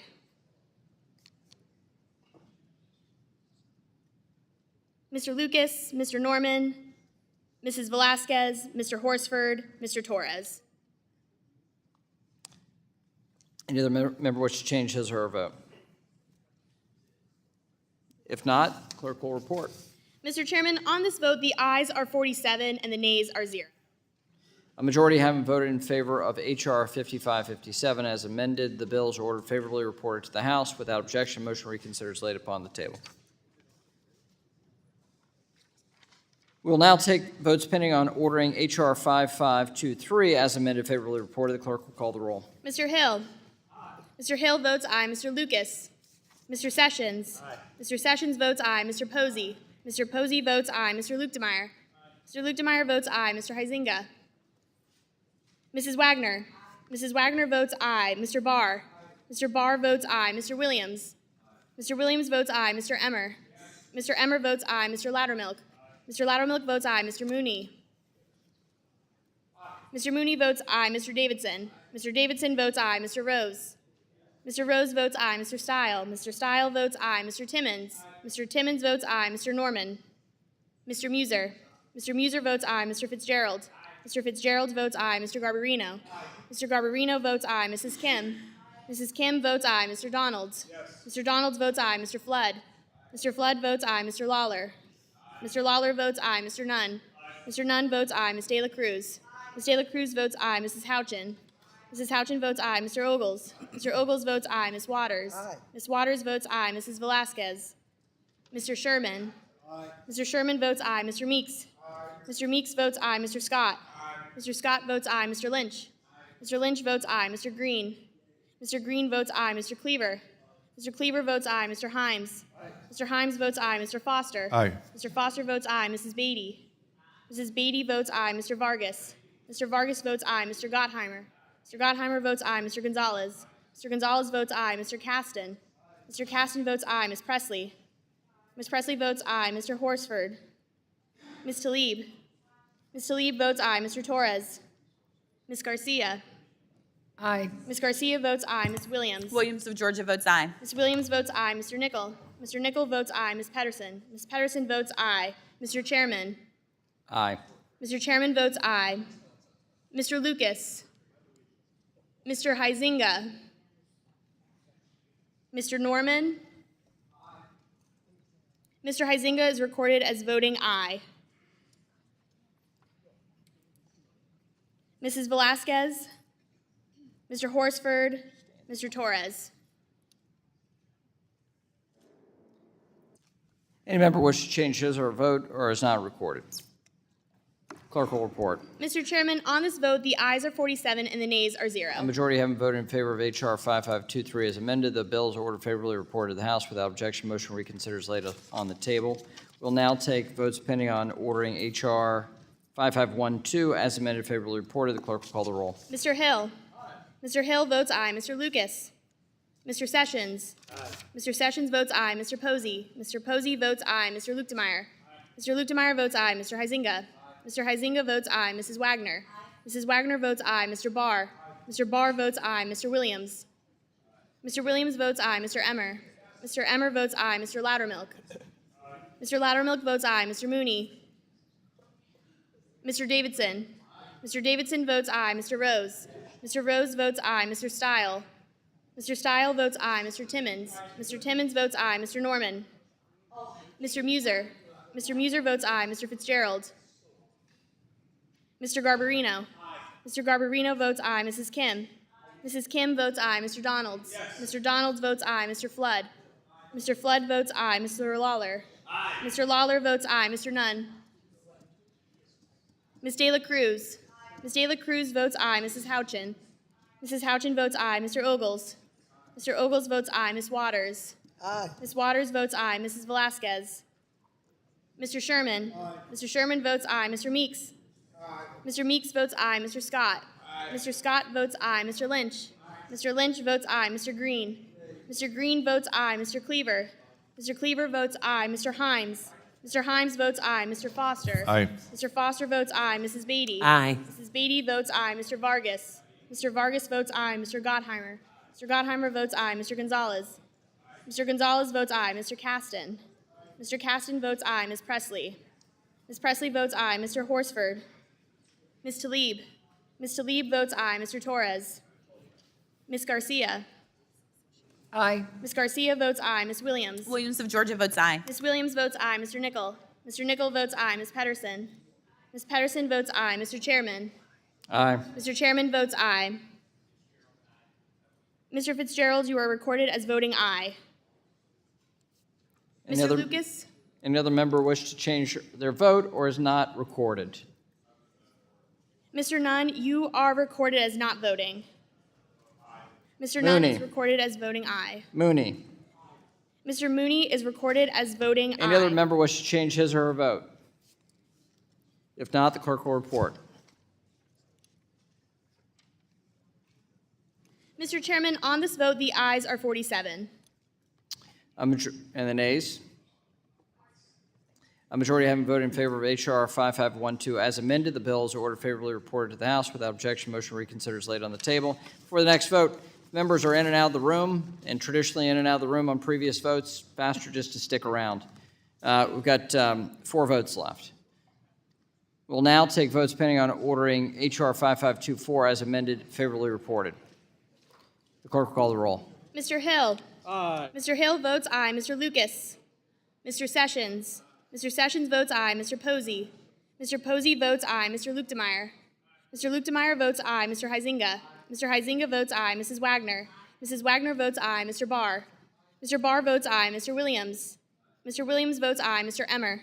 Mr. Emmer votes aye. Mr. Loudermilk? Mr. Loudermilk votes aye. Mr. Mooney? Mr. Mooney votes aye. Mr. Davidson? Mr. Davidson votes aye. Mr. Rose? Mr. Rose votes aye. Mr. Stile? Mr. Stile votes aye. Mr. Timmons? Mr. Timmons votes aye. Mr. Norman? Mr. Muser? Mr. Muser votes aye. Mr. Fitzgerald? Mr. Garbarino? Mr. Garbarino votes aye. Mrs. Kim? Mrs. Kim votes aye. Mr. Donalds? Mr. Flood? Mr. Flood votes aye. Mr. Lawler? Mr. Lawler? Mr. Lawler votes aye. Mr. Nunn? Mr. Nunn votes aye. Ms. De La Cruz? Ms. De La Cruz votes aye. Mrs. Houchin? Mrs. Houchin votes aye. Mr. Ogles? Mr. Ogles votes aye. Ms. Waters? Ms. Waters votes aye. Mrs. Velasquez? Mr. Sherman? Mr. Sherman votes aye. Mr. Meeks? Mr. Meeks votes aye. Mr. Scott? Mr. Scott votes aye. Mr. Lynch? Mr. Lynch votes aye. Mr. Green? Mr. Green votes aye. Mr. Cleaver? Mr. Cleaver votes aye. Mr. Himes? Mr. Himes votes aye. Mr. Foster? Aye. Mr. Foster votes aye. Mrs. Beatty? Aye. Mrs. Beatty votes aye. Mr. Vargas? Mr. Vargas votes aye. Mr. Gottheimer? Mr. Gottheimer votes aye. Mr. Gonzalez? Mr. Gonzalez votes aye. Mr. Caston? Mr. Caston votes aye. Ms. Presley? Ms. Presley votes aye. Mr. Horsford? Ms. Talib? Ms. Talib votes aye. Mr. Torres? Ms. Garcia? Aye. Ms. Garcia votes aye. Ms. Williams? Williams of Georgia votes aye. Ms. Williams votes aye. Mr. Nickel? Mr. Nickel votes aye. Ms. Pedersen? Ms. Pedersen votes aye. Mr. Chairman? Mr. Chairman votes aye. Mr. Lucas? Mr. Norman? Mr. Fitzgerald? Mr. Fitzgerald is recorded as voting aye. Mr. Donalds? Mr. Donalds is recorded as voting aye. Mrs. Velasquez? Mr. Horsford? Mr. Torres? Any member wish to change his or her vote is not recorded. If not, the clerk will report. Mr. Chairman, on this vote, the ayes are 47 and the nays are 0.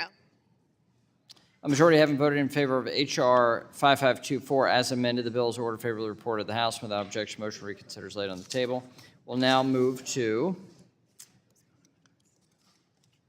take votes on postponed amendments to H.R. 5403, the CBDC Anti-Surveillance State Act offered by the gentleman from Minnesota. Amendment 1, the question is on the amendment offered by the gentlewoman from California, the ranking member. The clerk will call the roll. Mr. Hill? No. Mr. Hill votes no. Mr. Lucas? Mr. Sessions? No. Mr. Sessions votes no. Mr. Posey? Mr. Posey votes no. Mr. Luktemeier? Mr. Luktemeier votes no. Mr. Huizinga? Mr. Huizinga votes no. Mrs. Wagner? Mrs. Wagner votes no. Mr. Barr? Mr. Barr votes aye. Mr. Williams? Mrs. Wagner is recorded as voting no. Mr. Barr is recorded as voting no. Mr. Williams? Mr. Williams is recorded as voting no. Mr. Emmer? Mr. Emmer votes no. Mr. Loudermilk? Mr. Loudermilk votes no. Mr. Mooney? Mr. Mooney votes no. Mr. Davidson? Mr. Davidson votes no. Mr. Rose? Mr. Rose votes no. Mr. Stile? Mr. Stile votes no. Mr. Timmons? Mr. Timmons votes no. Mr. Norman? Mr. Muser? Mr. Muser votes no. Mr. Fitzgerald? Mr. Garbarino? Mr. Garbarino votes no. Mrs. Kim? Mrs. Kim votes no. Mr. Donalds? Mr. Donalds? Mr. Donalds votes no. Mr. Flood? Mr. Flood votes no. Mr. Lawler? No. Mr. Lawler votes no. Mr. Nunn? No. Mr. Nunn votes no. Ms. De La Cruz? No. Ms. De La Cruz votes no. Mrs. Houchin? Mrs. Houchin votes no. Mr. Ogles? Mr. Ogles votes no. Mrs. Waters? Aye. Mrs. Waters votes aye. Mrs. Velasquez? Mr. Sherman? Aye. Mr. Sherman votes aye. Mr. Meeks? Aye. Mr. Meeks votes aye. Mr. Scott? Aye. Mr. Scott votes aye. Mr. Lynch? Aye. Mr. Lynch votes aye. Mr. Green? Aye. Mr. Green votes aye. Mr. Cleaver? Aye. Mr. Cleaver votes aye. Mr. Himes? Aye. Mr. Himes votes aye. Mr. Foster? Aye. Mr. Foster votes aye. Mrs. Beatty? Aye. Mrs. Beatty votes aye. Mr. Vargas? Mr. Vargas votes aye. Mr. Gottheimer? Mr. Gottheimer votes aye. Mr. Gonzalez? Mr. Gonzalez votes aye. Mr. Caston? Mr. Caston votes aye. Ms. Presley? Ms. Presley votes aye. Mr. Horsford? Ms. Tlaib? Ms. Tlaib votes aye. Mr. Torres? Ms. Garcia? Aye. Ms. Garcia votes aye. Ms. Williams? Williams of Georgia votes aye. Ms. Williams votes aye. Mr. Nickel?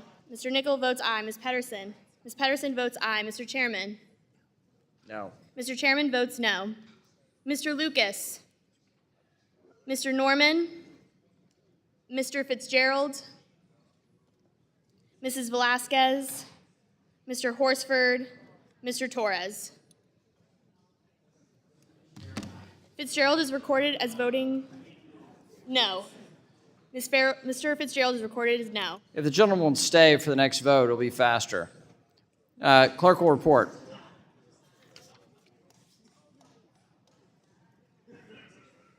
The first three were free.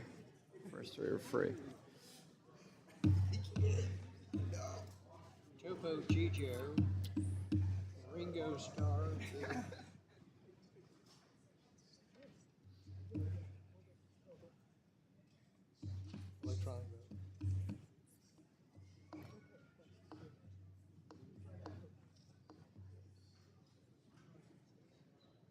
Mr. Chairman, on this vote, the ayes are 20 and the nays are 27. A majority voting against the amendment. The amendment is not agreed to. The question is on the amendment offered by the gentleman from Massachusetts, Mr. Lynch. The clerk will call the roll. Mr. Hill? No. Mr. Hill votes no. Mr. Lucas? Mr. Sessions? Mr. Sessions votes no. Mr. Posey? Mr. Posey votes no. Mr. Luktemeier? Mr. Luktemeier votes no. Mr. Huizinga? Mr. Huizinga votes no. Mrs. Wagner? Mrs. Wagner votes no. Mr. Barr? Mr. Barr votes no. Mr. Williams? Mr. Williams votes no. Mr. Emmer? Mr. Emmer votes no. Mr. Loudermilk? Mr. Loudermilk votes no. Mr. Mooney? Mr. Mooney votes no. Mr. Davidson? Mr. Davidson votes no. Mr. Rose? Mr. Rose votes no. Mr. Stile? Mr. Stile votes no. Mr. Timmons? Mr. Timmons votes no. Mr. Norman? Mr. Muser? Mr. Muser votes no. Mr. Fitzgerald?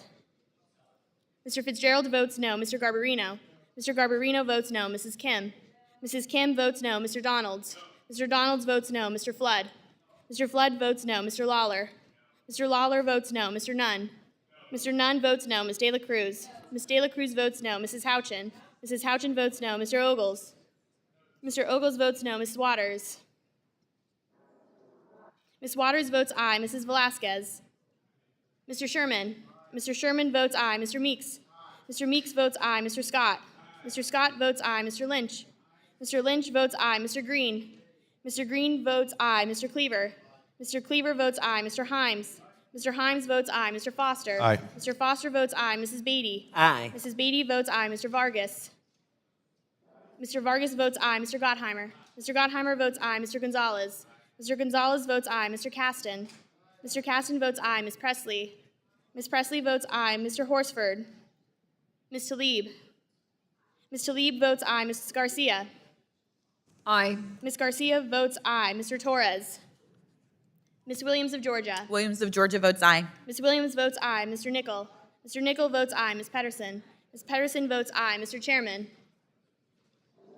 Mr. Chairman votes no. Mr. Lucas. Mr. Norman. Mrs. Velasquez. Mr. Horsford. Mr. Torres. Any member wish to change his or her vote? If not, the clerk will report. Mr. Chairman, on this vote, the ayes are 20 and the nays are 27. A majority having voted against the amendment is not agreed to. There being no further discussion or amendment to the bill, the question now occurs on adoption of the amendment in the nature of a substitute offered by the gentleman from Minnesota. All those in favor shall signify by saying aye. All those opposed shall signify by saying nay. In the opinion of the chair, the ayes have it. The ayes have it. And the amendment in the nature of the substitute is adopted. The question now occurs on ordering the bill, H.R. 5403, as amended to the reported to the House with a favorable recommendation. Those in favor shall signify by saying aye. All those opposed shall signify by saying nay. The ayes appear to have it, and the ayes have it. Recorded vote being requested. All those in favor of recorded vote, please raise your hand. A recorded vote is ordered. We'll get caffeine for the crowds. The clerk will call the roll. This is the final vote of our markup. If you leave, please leave quietly. If you wish to converse quietly. I don't know, whatever. But anyway, please vote and have a merry and great day. Clerk will report. Mr. Hill. Mr. Hill votes aye. Mr. Lucas. Mr. Sessions. Mr. Sessions votes aye. Mr. Posey. Mr. Posey votes aye. Mr. Luchtemeier. Mr. Luchtemeier votes aye. Mr. Huizinga. Mr. Huizinga votes aye. Mrs. Wagner. Mrs. Wagner votes aye. Mr. Barr. Mr. Barr votes aye. Mr. Williams. Mr. Williams votes aye. Mr. Emmer. Mr. Emmer votes aye. Mr. Loudermilk. Mr. Loudermilk votes aye. Mr. Mooney. Mr. Mooney votes aye. Mr. Davidson. Mr. Davidson votes aye. Mr. Rose. Mr. Rose votes aye. Mr. Stile. Mr. Stile votes aye. Mr. Timmons. Mr. Timmons votes aye. Mr. Norman. Mr. Muser. Mr. Muser votes aye. Mr. Fitzgerald. Mr. Fitzgerald votes aye. Mr. Garbarino. Mr. Garbarino votes aye. Mrs. Kim. Mrs. Kim votes aye. Mr. Donalds. Mr. Donalds votes aye. Mr. Flood. Mr. Flood votes aye. Mr. Lawler. Mr. Lawler votes aye. Mr. Nunn. Mr. Nunn votes aye. Ms. De La Cruz. Ms. De La Cruz votes aye. Mrs. Houchin. Mrs. Houchin votes aye. Mr. Ogles. Mr. Ogles votes aye. Ms. Waters. No. Ms. Waters votes no. Mrs. Velasquez. Mr. Sherman. No. Mr. Sherman votes no. Mr. Meeks. No. Mr. Meeks votes no. Mr. Scott. No. Mr. Scott votes no. Mr. Lynch. No. Mr. Lynch votes no. Mr. Green. Mr. Green votes no. Mr. Cleaver. Mr. Cleaver votes no. Mr. Himes. Mr. Himes votes no. Mr. Foster. No. Mr. Foster votes no. Mrs. Beatty. No. Mrs. Beatty votes no. Mr. Vargas. Mr. Vargas votes no. Mr. Gottheimer. Mr. Gottheimer votes no. Mr. Gonzalez. Mr. Gonzalez votes no. Mr. Caston. Mr. Gaston votes no. Ms. Presley. Ms. Presley votes no. Mr. Horsford. Ms. Talib. Ms. Talib votes no. Mr. Torres.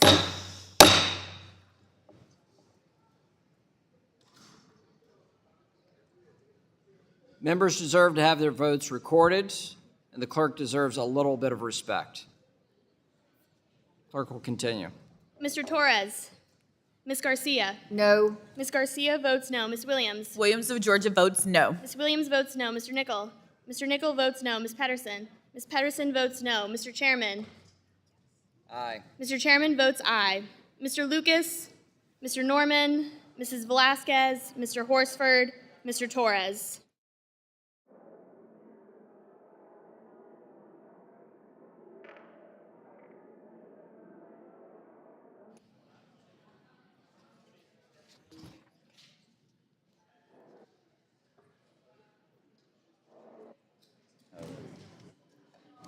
Any other member wish to change his or her vote? Any member wish to change their vote? All right.